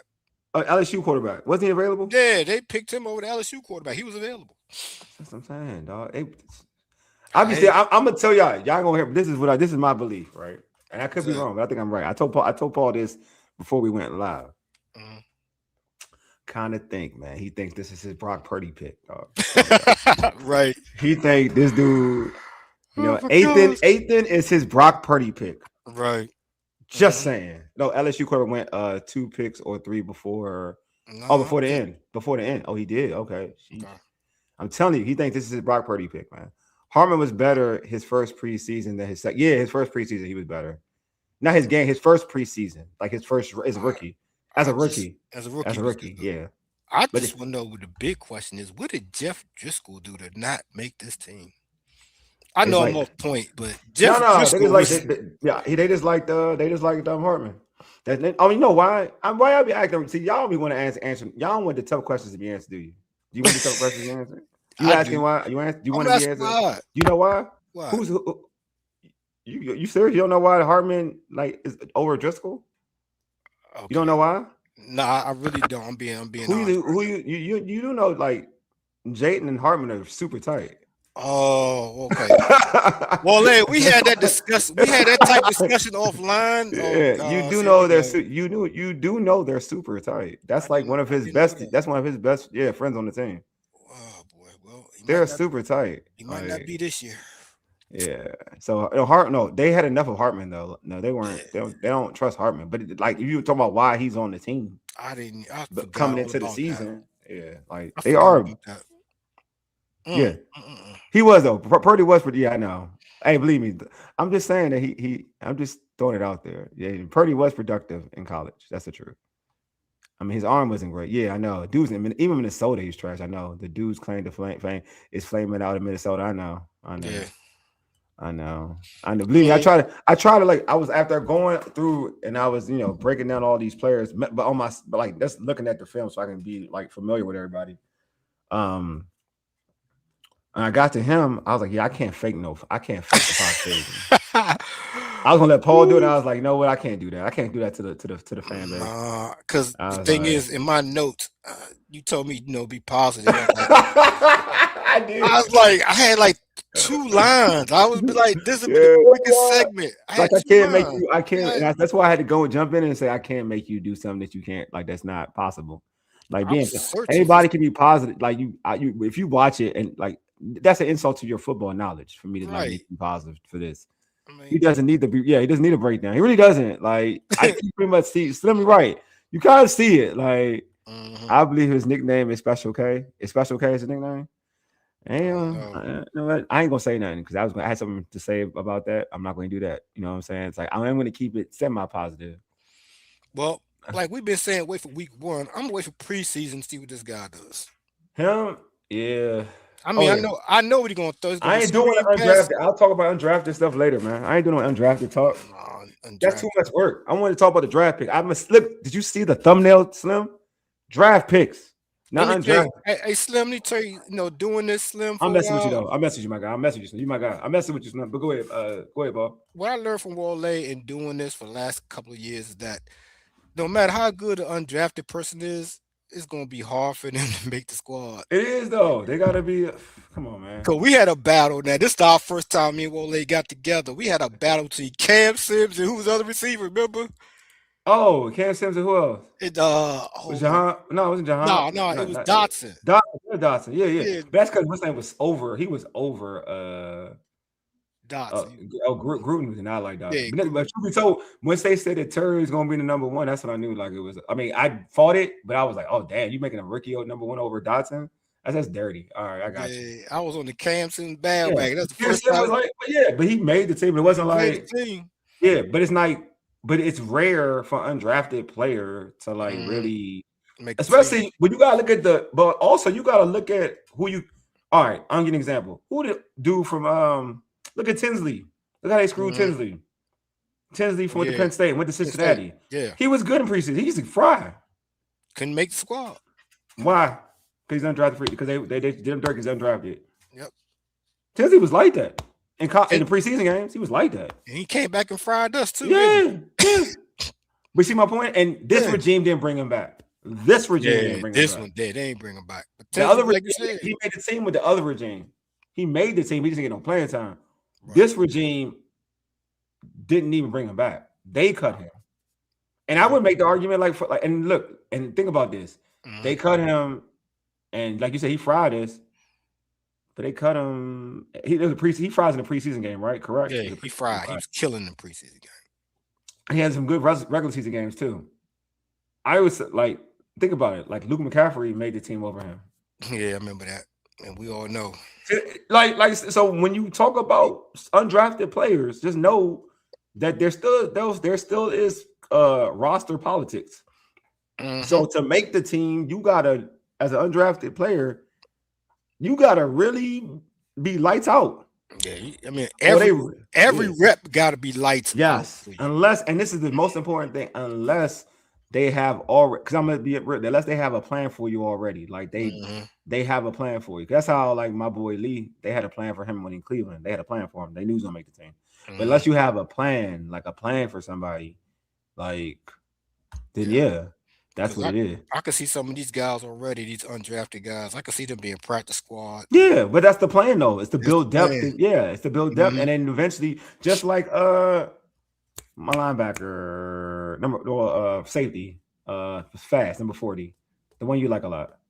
Owens. Like Owens is like perfect actually. If you think about it that way, like they undrafted, they put him in practice squad, had him there for like, because you can build him, like you can, and eventually, hopefully, he gets ready to be a contributor. You know what? I forgot about Tyler Owens. I wonder what Durante could do with him. I'm kind of interested in that.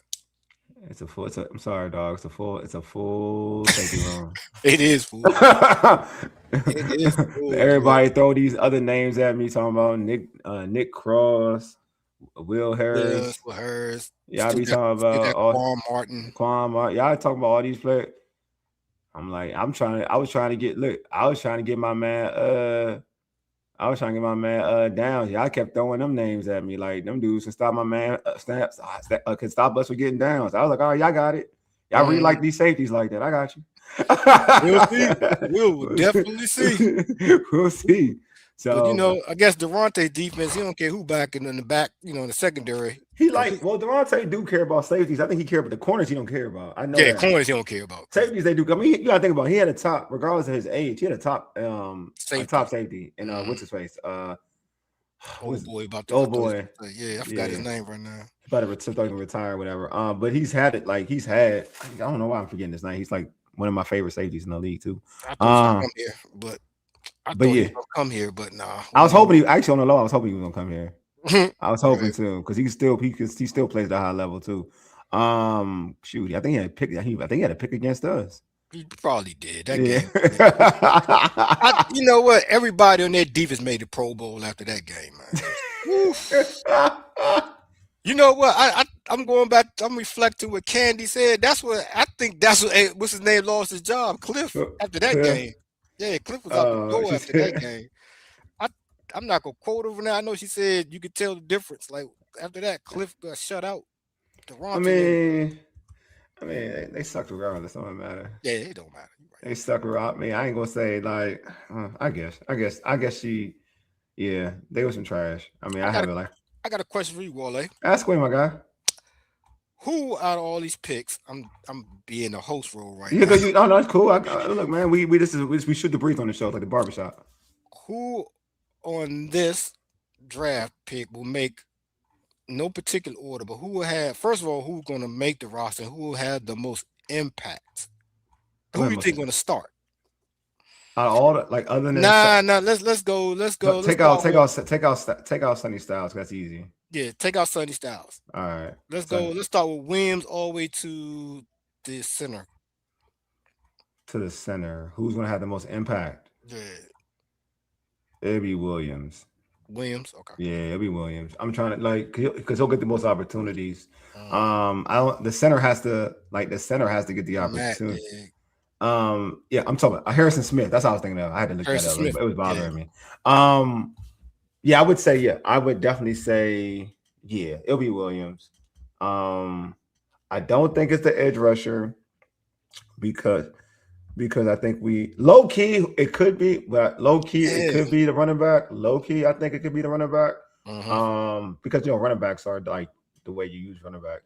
Because it could be like he could be used in short yardage situation, and that could be a whole different beast. It's just like we had Chris Rodriguez or Brian Robinson Jr. like in those situations where they can get like, tough yardage. Yeah, I would say Williams. I'm gonna be fair in terms of ranking because the edge rusher is hard because you have multiple edge rushers. Like you got Chase on, right? You got on the other side, you got the other Owe. So they got bodies. They got the other end of it, the one from Kansas City. I gotta look at his name again so I can know what Nigerian. He's more of an inside guy, and then you got Armstrong. Oh yeah, I'm sorry, Daniel Dorrance. Yeah, then you got Dorrance Armstrong. Yeah, you know what I'm saying. You got bodies, so it's like to even get on the field, it's gonna be hard. Like real talk, gonna be hard. Yeah. You think he makes the roster though? Who? Josh. He's a fifth rounder. Yeah. Excuse me. It's close. That's tight. That's what I'm saying. It's tight. But you got a lot of 1 year. like Chason is a 1-year player. And then you got Drake Jackson. I mean, you got Drake Jackson. You can. Chason's on the roster, so it don't matter. Yeah, Chason's safe. He's. I'm talking about like, well, yeah. Yeah, I mean, but you can put him on. I mean, you can put him on practice squad. Like, you can still stash some of these players, man. Like, for real. Now all the players. You said Williams. You said Williams be the biggest. Yeah, I think Williams probably the biggest impact. What about you? What do you think? You asked the question. What do you think? I would probably say Williams is probably like I agree with everybody else. Williams would have the biggest impact. But George thinks Kaytron Allen. Okay, all right, George. I like that. I like that. That's good. That's a good choice. Low key though, like I said. Now I think about it. Gulbin could get on the if he can get on the field. I think if he can get on the field, though, he ain't coming that's off. What I'm saying, dog. If he can get on the field, he's not coming off. He can get on the real talk. If he can get on the field, like that's my thing. If he can get on the field, that's where I'm like, right? Maybe. That I won't even hold you. Like maybe. That's how I feel about him, man. Like he got to get on the field though. Like that's the thing. Like, well, Slim, when you got somebody, bro, I tell you, when you rap in, you rap in, bro. Where's going to be to benefit? Yeah, scheme matchups. I could tell, like you playing with Jayden Daniels too. If you get the opportunities, I mean, look, man, this ain't no shade or nothing. Santiago, you here? Because you ain't here. I don't see you. So you ain't know what I'm saying. Oh Lord, you know like Jay make you look good. You know what I'm saying? So. If you want to feel, you know, Luke McCaffrey got buckets last year, like on some plays. I think I ain't gonna do better than Luke McCaffrey. All right, that I will give him. Yeah, he better than Luke. So if Luke got buckets, I think he can get buckets. Please, he can get buckets. Like, right? Isn't that fair to say? Yeah, like you could say, like his production in college to me was better than Luke McCaffrey's production in college in Rice. Bottom line, one's a project, one's not. Yeah, I'm just saying, like, project. I'm just saying, like, you're right, project and one. So if I do that and then say, how is it going to translate in the NFL with the opportunity? Yeah, I feel like, yeah, if Luke McCaffrey can put up numbers at that said position, and this kid to me is play slot, played at a high level, played against a bigger stage, played against the Georgias, played against Florida State, played against Virginia Tech. ACC football, Miami to U, some of the good programs in the country had some good games. Just saying, like he could be productive. If Luke could be productive in the past, it has some good games where everybody said, "Oh, he looks like he can be a good pass catching slot." The old boy could be really good with Jayden Daniels playing the slot. That's all I'm saying. I'm saying he could be good because of the offense and also the quarterback. Right. That's all. Williams gonna be starter day one. That's gonna be. Starter. I think starter is that. I'm not sure. I'm gonna say starter by. Well, I'm not gonna say starter by default because I'm not. I would say starter because they have, like I said earlier, they have no one like him though. No, you gotta earn it. It goes. Yeah, I mean, he gonna earn it. You gotta earn it. I feel like he has an opportunity. I don't like. But I'm gonna put it this way. He ain't that like depending on where he's gonna play, how he. It's all on him. Obviously, you're the third round pick, so you should be allocated to it for a chance. But I mean, keep saying it. Third round picks don't walk in just being starters. That's just what it is. That's a fact. Like you can look at all your they don't walk in being starters. Well, Terry did because he impressed them. That wasn't him coming in. He didn't come in as a starter. Everybody, you know, if you go back when Perry got drafted, everybody looked at him as a special teams player. Yeah, I remember that. Yeah. Then he got into camp. And he fried. Then it was like, oh. Then everybody kept saying, oh, he could be the number one. That's what people kept saying. I was like, number one? How you gonna get a number one from being a third round pick to be a number one? You went from special teams to a number one. I was like, y'all crazy. That's what I remember saying that y'all crazy. I was like, he's not even the best receiver in Ohio State. No, the other dudes were way better than him. That's Paris Campbell and I forgot the other all them two. All the dude, like, no, we have one.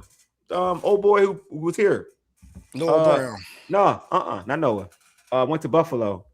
Samuels. Curtis Samuels. Yeah, Samuels way better. Yeah. Oh no. I was like, nah. But so I'm just saying, like, nah. But third rounders don't come in being like starters, and that's cool. Like, you do want to ease into it. Like, I use an example about the dude that went to Chicago, like Burton. Look how good he was. Like, he wasn't a starter. Yeah. They had to get hurt for him to start. Yeah, true that. You know what I'm saying? Like they were playing Zacchaeus more than him initially in the slide. True that. So I'm just saying, like, I'm saying this: if he do what he do, yeah, I think he could be the starter. No, he definitely could be a starter. He got to do it. Like he got to do that's not a guarantee. Like it ain't like, all right, for instance, you go, all right, I'll put it this way. I mean, this is a race NFL production, right? Mm-hmm. But if you look at what like coming out of college, right? Mm-hmm. Diami was better than him in coming out of college. Yeah, I can see what you're saying. I see that point. Diami looking more electric coming out of college. He was a 1,000-yard receiver, multiple years. Out of college, he was better than. Not to say that, like, but again, this is different. Like, you know, he could play. This one could play the slot. So I get the argument. I'm just saying, like, so he's got. My point is, he's got to come in and earn it, though. You did. That's all my saying. Nothing is given to him. It's not like he's coming in like Tate is yours. Yeah, he's not coming in like Jordan Tyson is yours. You know what I'm saying? Shoot, even CJ Concepcion has to earn a starting spot. Even he has to earn a starting because where he was in the draft. So if he has to earn a starting spot, the third rounder definitely got to work 10 times as hard. Yeah, he got to earn it. He got to earn it. That's what I'm saying. That's all I'm saying. Yeah, that's fair. They got to earn it. Yeah, you know what I'm saying. It ain't like, yeah, that's what I'm saying. That's all I'm saying. And he may, if he's as good as everybody, if he's the next, I'm on St. Brown, like people think he could be, then yeah, why not? But you can't. I just don't want them to force that on him because he forced that on and it don't pan out. Then because that's what they did with Luke. They forced Luke into the slot situation initially in the beginning of the season. Man, he was not ready. He was not ready. They forced it. They were like, "Oh, he better. We're gonna use him." Because at first he was being used more than Diami and company. He was. I remember that. Yeah. They forced it. You don't got to force everything because Zacchaeus was better. Like not using Zacchaeus was better than him. And Jamison Crowder was better. And Jamison Crowder was better than him. You know what I mean? Like just being real. That's all. It's going to be interesting. This camp, actually, I'm more excited looking forward towards this camp because there's going to be a lot of competition in positions. Yeah, Jeremy, I think this is going to happen too. I ain't going to lie to you. I kind of think this is going to happen. I mean, well, it may not. You know, he's kind of real petty. It's going to happen. I think like Lynch winning though in pettiness. I ain't going to lie. Lynch winning, man. Yeah, Lynch winning. He winning with pettiness, man. Yeah, does Bill get more? Oh, Deluxe, does Bill get more or less carries this season than last? He's gonna get more carries this season. I think. He'll get more carries. Yeah, I think they're pretty much situating that. He's gonna get more carries. I think the way he's training too, I think that's kind of like, yeah, you know, he's good now. I bet you he feels really relieved. I bet you Bill feels relieved. Yeah, he does. He's probably happy as hell. He's happy, and Bill still has a chip on his shoulder. It's a good chip to have right now. Yeah, that's what I'm saying. But for him, see him training, like, you know, to say, hey, I still got a long way to go, and you know, because to my surprise, Bill would have been 1,000-yard rusher last year. No, he would have been. It would have been. The thing with Bill is that, you know, and I did the scouting on Bill. Bill never fumbled the football in college. NFL is a different beast, my guy. That's what I'm saying. and you know what? And you know how fragile the psyche can be sometimes. Yeah. By him fumbling, you saw him kind of hesitate, worried about holding on to the football a lot more than him just being a natural runner that he is. Yeah, definitely. As we're talking about Deluxe, not if he doesn't improve on ball security. Yeah, I agree. I think that you just gotta learn it where you plant. This is the big boys now. You know, you went and you played at New Mexico State. But then you played at was it Alabama? Was it A&M or Alabama State? Alabama A&M. A&M. He was A&M. Yeah, he was on A&M. So like, you went from and not big divisional schools. You know what I'm saying? So like, now you're playing against guys who are professional ball hawks. You know what I'm saying? You're not used to that. You're not used to that. So you just gotta get used to it. That's fine. That's fine. Like he's gonna have to be used to. There's a lot that he's gonna have to do to be an every down back. To be an every down back. Right. Pass pro gotta be better, and ball security. But he's got the explosiveness. You know what I'm saying? He gotta look. If you're gonna be like the poor man, they're gonna look at you to be a poor man's Gibbs, right? You gotta look what Gibbs does, man. You know what I'm saying? That too, but you gotta look at what Gibbs does way more than just run. He can catch. Like he does a lot, man. But you know what? He's upped his game. Like Gibbs has upped his game. Gibbs is like taking Yeah, he can always catch a swing. Now he catching stuff in the routes. Like Gibbs is up this game. So if Bill wants to be all that, he can. But I do think there's a sense of like relief because if they've gotten Love, like his time wouldn't have been like that. Yeah, and like regardless of what people think about, we could have because Love does way too much for somebody like Bill to get because he is a home run hitter. He is a dude who can catch the football. He is a dude who could be good in pass protection. He has all the stuff that like what it's not like he's fast and physical. Like it's not there's no counter to that. The only counter to that is for Bill, like for Love would be another imposing big back. You know what I'm saying? And that's not Bill's role, right? So this is good for Bill. Like truth be told, I'm happy for him. So now he gets an opportunity to get more carries. So this is good for him. Yeah, very good for Bill. And you know, Bill so flashes like in catching the football. I always harken back to that. Remember how we reacted after the Charger game with Bill? Yeah, it was a great game. We was like, Bill was like, that was the first time we was like, wow, we could talk about somebody else on offense other than Jayden. I always talk about Terry. That's not shout out. Y'all be talking about like just one person. I talk about Terry. Yeah. You know what? Terry wasn't even playing. Oh, you mean last year? I mean, last year. That San Diego game, we was talking about Bill for like 30 minutes. Like we called my nickname. I called him Bill Falk. Like, he was catching. No, he was killing that game though. No, real talk. He was killing that game. And then like once the fumble happened, we was like, all right, he fumbled once. Like, all right. Then the Bears game. It took his confidence down to the point where like, all right, I can't get on the field no more. Yeah, but I mean, that's natural. But see, that's the thing. That's natural. Like every coach is going to do that. They're going to bench you when you do that, right? Right. It's just how you bounce back. You know what I'm saying? Like he ended the season all pretty. You know, I think for him, the way he ended the season can help him out. Like the Cowboys' big run, like that to me is like, all right, I got something I could take to next season. What will be the current season? Will become the upcoming season. But for him, I think the sky's the limit. The sky's the limit for him, man. Like in terms, if he just focuses, like Deluxe said, focuses on ball security, he'll be fine. What we got here? Slim said, "What about Ford? What about Ford? Ford should get cut. I don't get y'all be gassing Ford. See that now you sound like me. Y'all be gassing. I don't know. Y'all be gassing. Like, all right, man. Look, man. I ain't gonna lie to you, man. He a vet. I ain't gonna lie to y'all, man. Look, Allen can't beat Ford out. Look, man. No, he talking about like no. He said Bill. He talking about Bill. Our man out. That's my man. D Slim said. Bill, our man out. Yeah. So let me talk about like Ford. Let me talk about Ford. I'm not entertaining that. My man Slim be having like wild takes. No, don't say wild. You know what? I'm not saying that. Not wild takes now. You be having your own takes, and I'm cool with that. Let me correct myself. But I do want to say about Ford is that there's a reason why a lot of people Ford's an afterthought to a lot of people. He is. He brought in as a camp body. His contract is what it is. It's a camp body.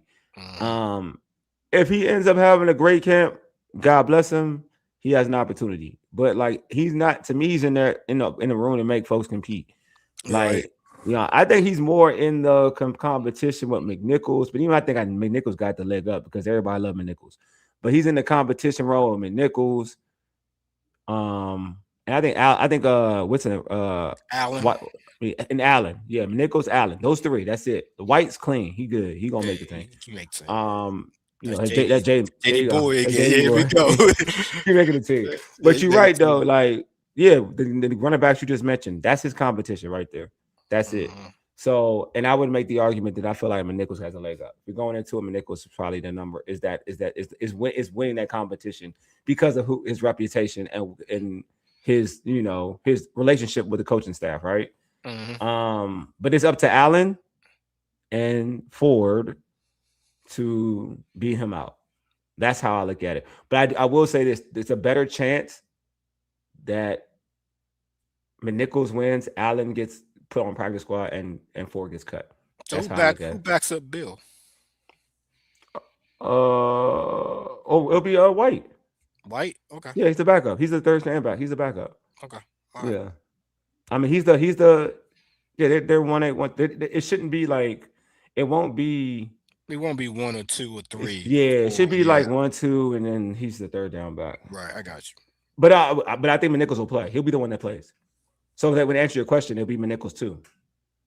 So if you want to do it, if you want me to like keep it a bit, it could be not a backup, but you know what I mean. It'd be a 3 running back situation where we've seen it would be Bill number 1. If you want to keep White fresh on third down, McNichols number 2, White 3, but White will still get a bunch of carries. You know what I mean? So, yeah. So it'll be like that. I think White would be part of like a fast package when they would go hurry up. You keep White in the game. Yeah, that's what I'm saying. That's what I'm saying. One McNichols from the preseason. It's a good. No, George, that's to you. That's not to the coaching staff. That's for you. Like you got to look. Some of y'all. Like, I'll be real with you. Some of y'all got to take your own personal emotions and throw it out of it. They depend on. They trust McNichols. Yes, they trust him.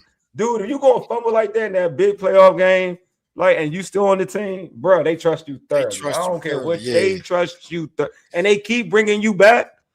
They trust you. That's a fan problem. That is not a John. That's not a Dan Quinn AP problem. No, that's a fan problem. Like, bro, you know, there's so many people I don't like on this team. Like, not say don't like. I don't know these people. But some people I'm not big fans of on this team. I've kind of done. I'm done. Like, I mentioned Luke McCaffrey, but I know, like, you know, he's loved. You know what? He's beloved. He's beloved. He's beloved. That's and you know, like the press conference, we talk about Williams. You know, he still brought Luke's name up. Yeah. That kind of ticked me off. I'm like, come on, man. I'm saying they love him. Yeah, I know. They love him, man. They love him. They love certain people. They love certain people. That's why I don't go that hard at like saying, oh man, why is he on? Like I don't go there because I know. When you know, you just know. Yeah. Like, I can tell you now, listen to you and Candy now and everybody else. I'm learning to understand that now. Like, you know what? We can be mad all we want. They're gonna put him right back on the field because they trust him. Yeah, or they just like him more. I don't know how to explain it to you. Like, just what it is, what it is. It's a combination of both. Yeah, man. Like some people just like more, man. I don't kind of like. Look, man. I keep telling folks, I don't need you to be a good person on my team, but I know they do. They do. They like what they like. So that's all I'm saying. It's all about the brotherhood. Yeah, there you go. Hey, Slim, go ahead and make a comment about that. You know you hate that term. I'm just saying that's what it is. So I don't get into.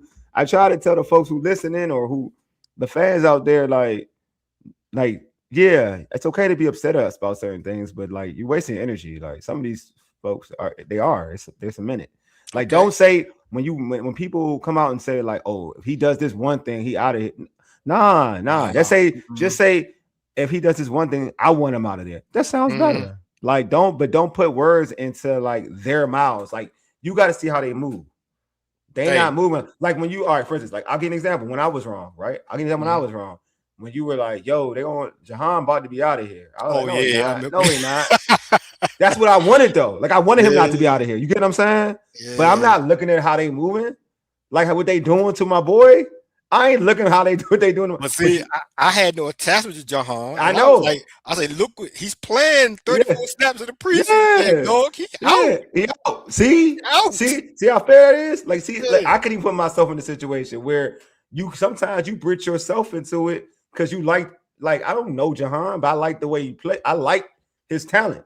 Right. So personally, I'm like, no, why would they get rid of a first round pick? That make no sense. Blah blah blah. So folks are saying, you don't see the writing on the wall. I know. That's what I'm saying. Yeah, when you out there in the preseason game, as a vet, I'm like, and you were factually, and you were 110% correct, and I was being 110% ignorant. That's what I'm saying. Like when you can ignore what you want to ignore for yourself, but I'm saying like you just got to pay attention to how certain folks move. That's how I said about it. It's not so for what the Commanders always have a term. It's not what they say, sometimes what they do. Yeah, we like B-Rob. Yeah, they drafted Bill. And I told y'all, I said, yep, me and George said, yep, guess what? Bill gonna be starting. Then I came up with your boy Felix. Shout out to Felix. He's great. I like Felix. I said, Bill gonna be the starter or he's gonna get more time. And I said, B-Rob not gonna be on this roster, y'all. He wasn't. And he's gone. It's because you know how they do. You've been out there. When they put that public spin for Well, I ain't gonna lie to you. I haven't been out there with this regime. This regime different. Okay, different. But you know how overall when you public spin, spin. I got you. They pumping the 7th round pick. I'm like, you know what? Yeah.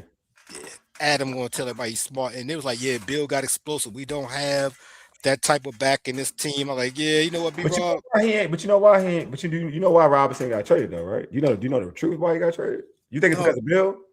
Nah, it's something you're gonna tell me today. What's Ain't up? because of, I mean, it's part of Bill, but not Bill. But it's not that. It's like it's not that Bill was going to be starting or nothing. He just didn't want to share no more carries because it's money year. I got you right. And it wasn't that Bill. They were going to keep him on the team. It wasn't. That's what when he started complaining about it, then they started doing that. It was like what I heard was that it's his contract year. Thank you. Okay. So he's like, damn, I can't be splitting carries on my contract. Y'all messing my money up.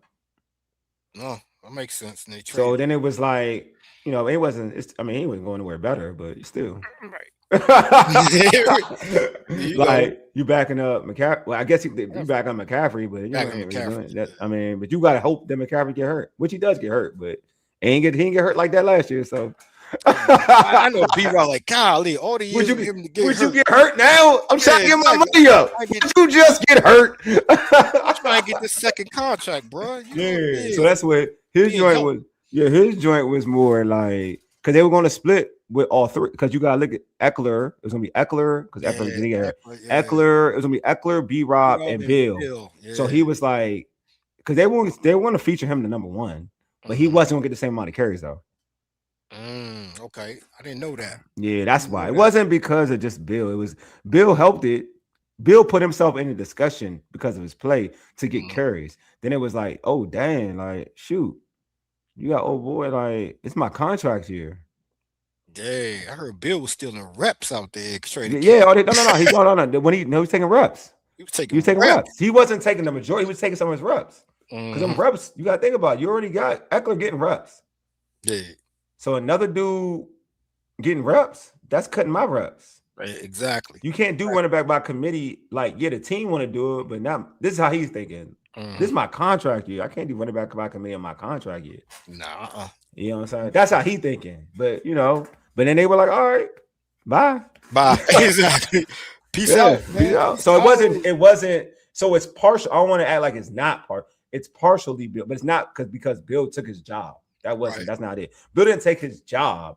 He just took some of his reps. Right. Then he was like, nah. He like, come on, man.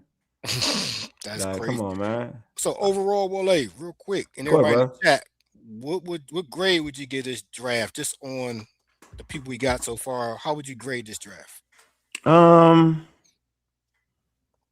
think a B is fine. Okay. I mean, B's fine. I think it's B's fine. I think Sonny Styles is good. It's a really good player. I think Williams could be a good. I like the center. I'll give it a B. I think a B's fine. Scott says B. I know Slim got. Sorry, Slim, what you gonna give him a D? What everybody say? Bill got snaps early in rookie year because Eckler went. Yeah, that too. Yeah, Eckler got hurt. Oh no, Eckler definitely helped Bill get more carries. That's a fact. That's a fact. His injuries did help the situation.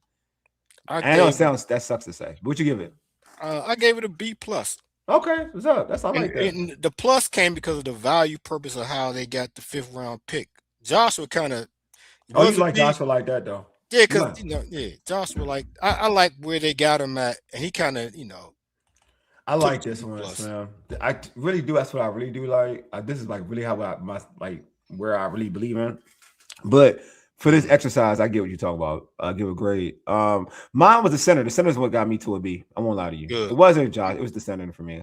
He had me real hype. Like I was like, I ain't never got hype for a center, but the center got me hype. Like I was like, damn. I was like, I'm not impressed with unless you like Moss and folks. Like I don't really get impressed or whatever. Or unless you dominating a football game as a defensive edge rusher, then whatever. But that impressed me. I was like, damn, why is the offensive lineman impressing me? This is wild. Yeah. I was like, he impressed me too. He impressed a lot of people. Yeah, and it's center too. That's like the most boring offensive line position period.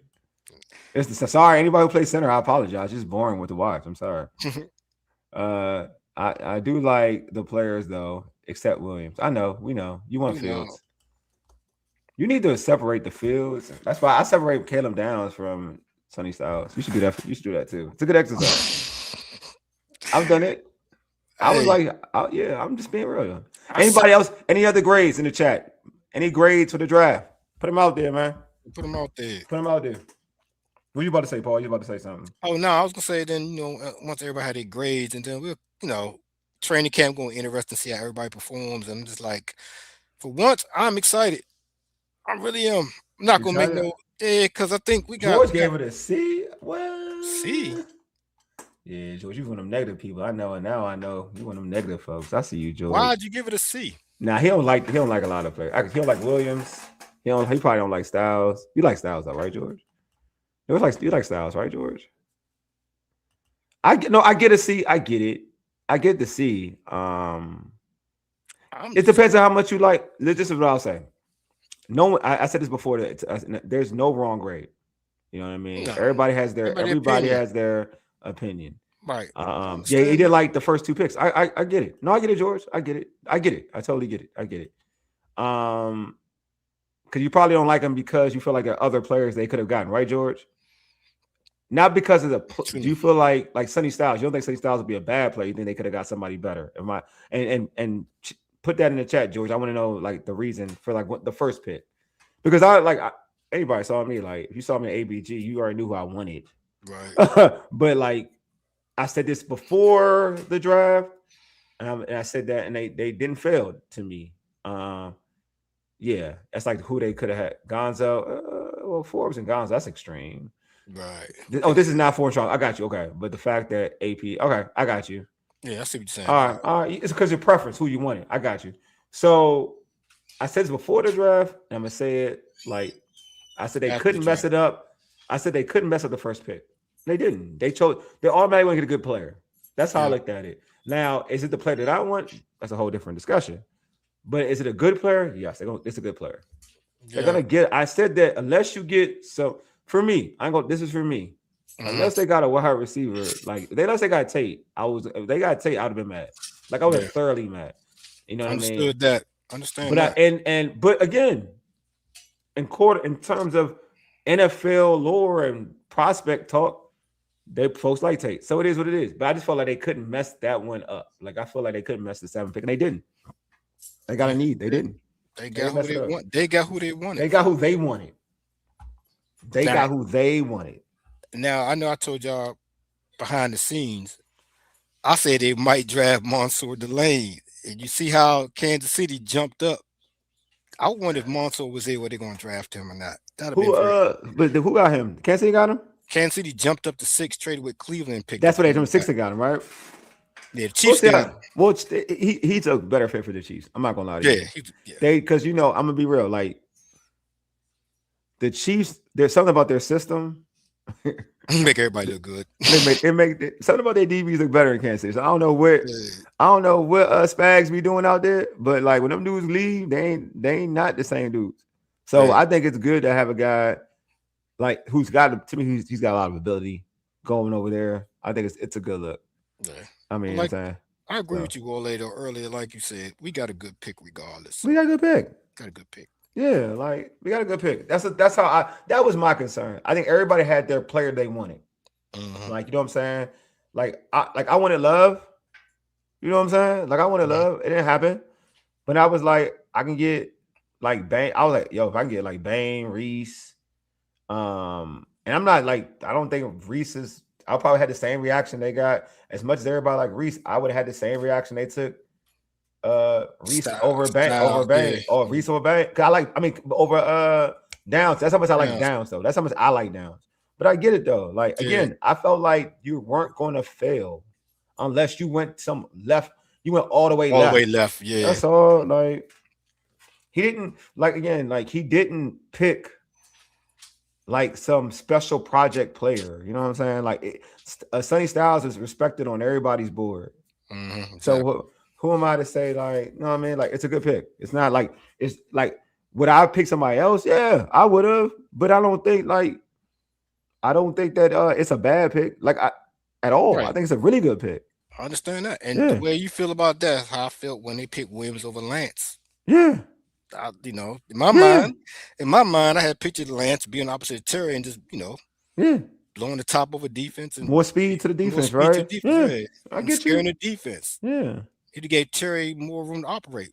But then I look back on it. that's what they wanted to do. I was like, okay, Williams is not a bad player. Yeah, that's what I'm saying. It's not a bad player. Deluxe said, Not a bad player at all. not saying Williams is better, but would Tate fit their plan? All right, I think Tate is better than Williams. I know. I don't think. I mean, I believe that Tate's better than Williams. I think, and I feel like. I think this is my. It's all predicated. And Deluxe, that's a good question. It's Very really good all question. predicated on how David Blau. I feel like how he utilizes Terry in this offense. So if Terry is moving all the way around, I don't think it's going to matter as much as everybody thinks. Because you can put in like Tate would be outside. He can play outside with other. So you can. There's versatility that you can have. Like now, you know what I'm saying? There's versatility you can have. That it wouldn't matter. It would fit.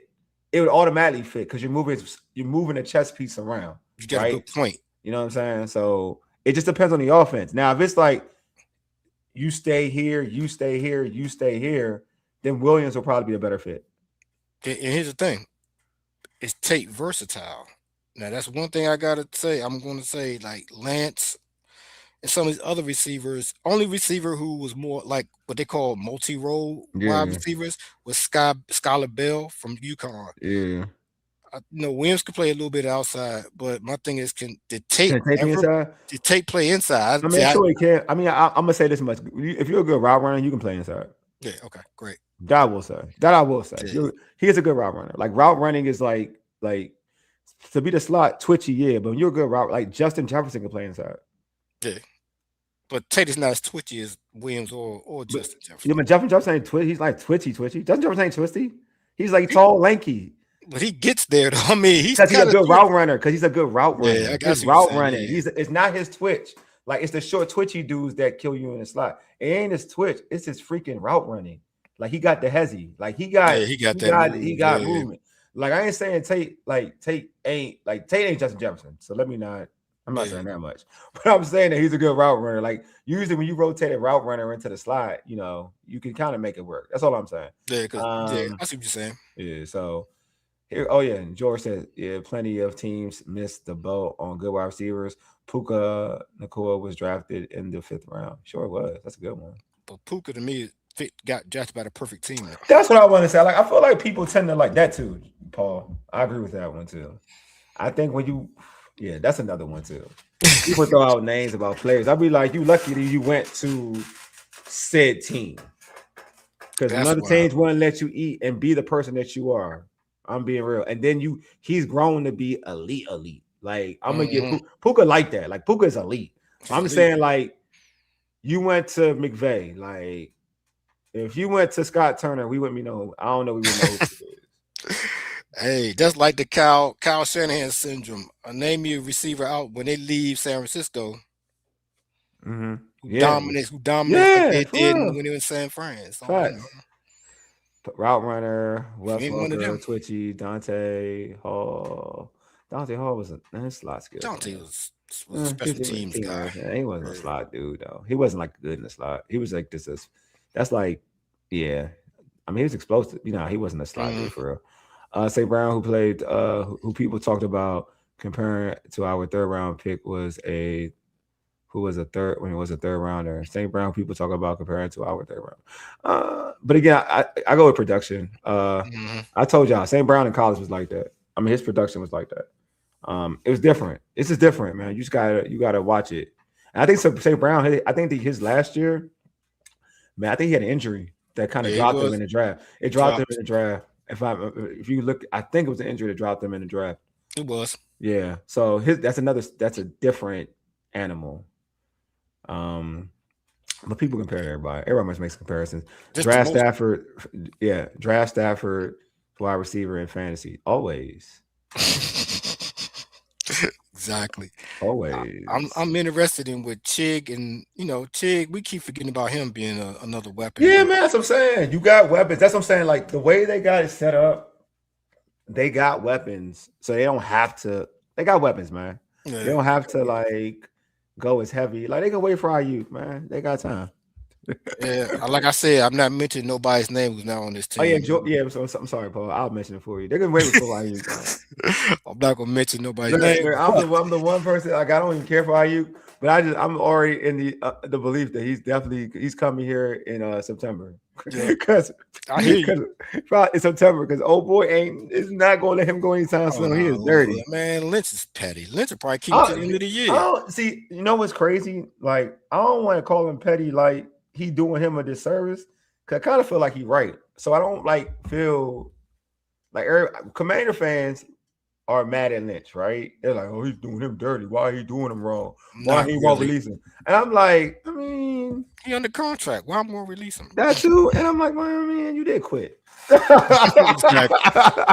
Like, do I reward you? Do I send you to another team so you can perform better? Yeah, like, do I? And then, like, this presser was kind of like made the presser was funny. He was like, he still got a lot of ability and just can't let that go. Basically, can't let that go, get out the building without getting any compensation. So we're gonna wait. We're gonna wait. We're gonna wait it out.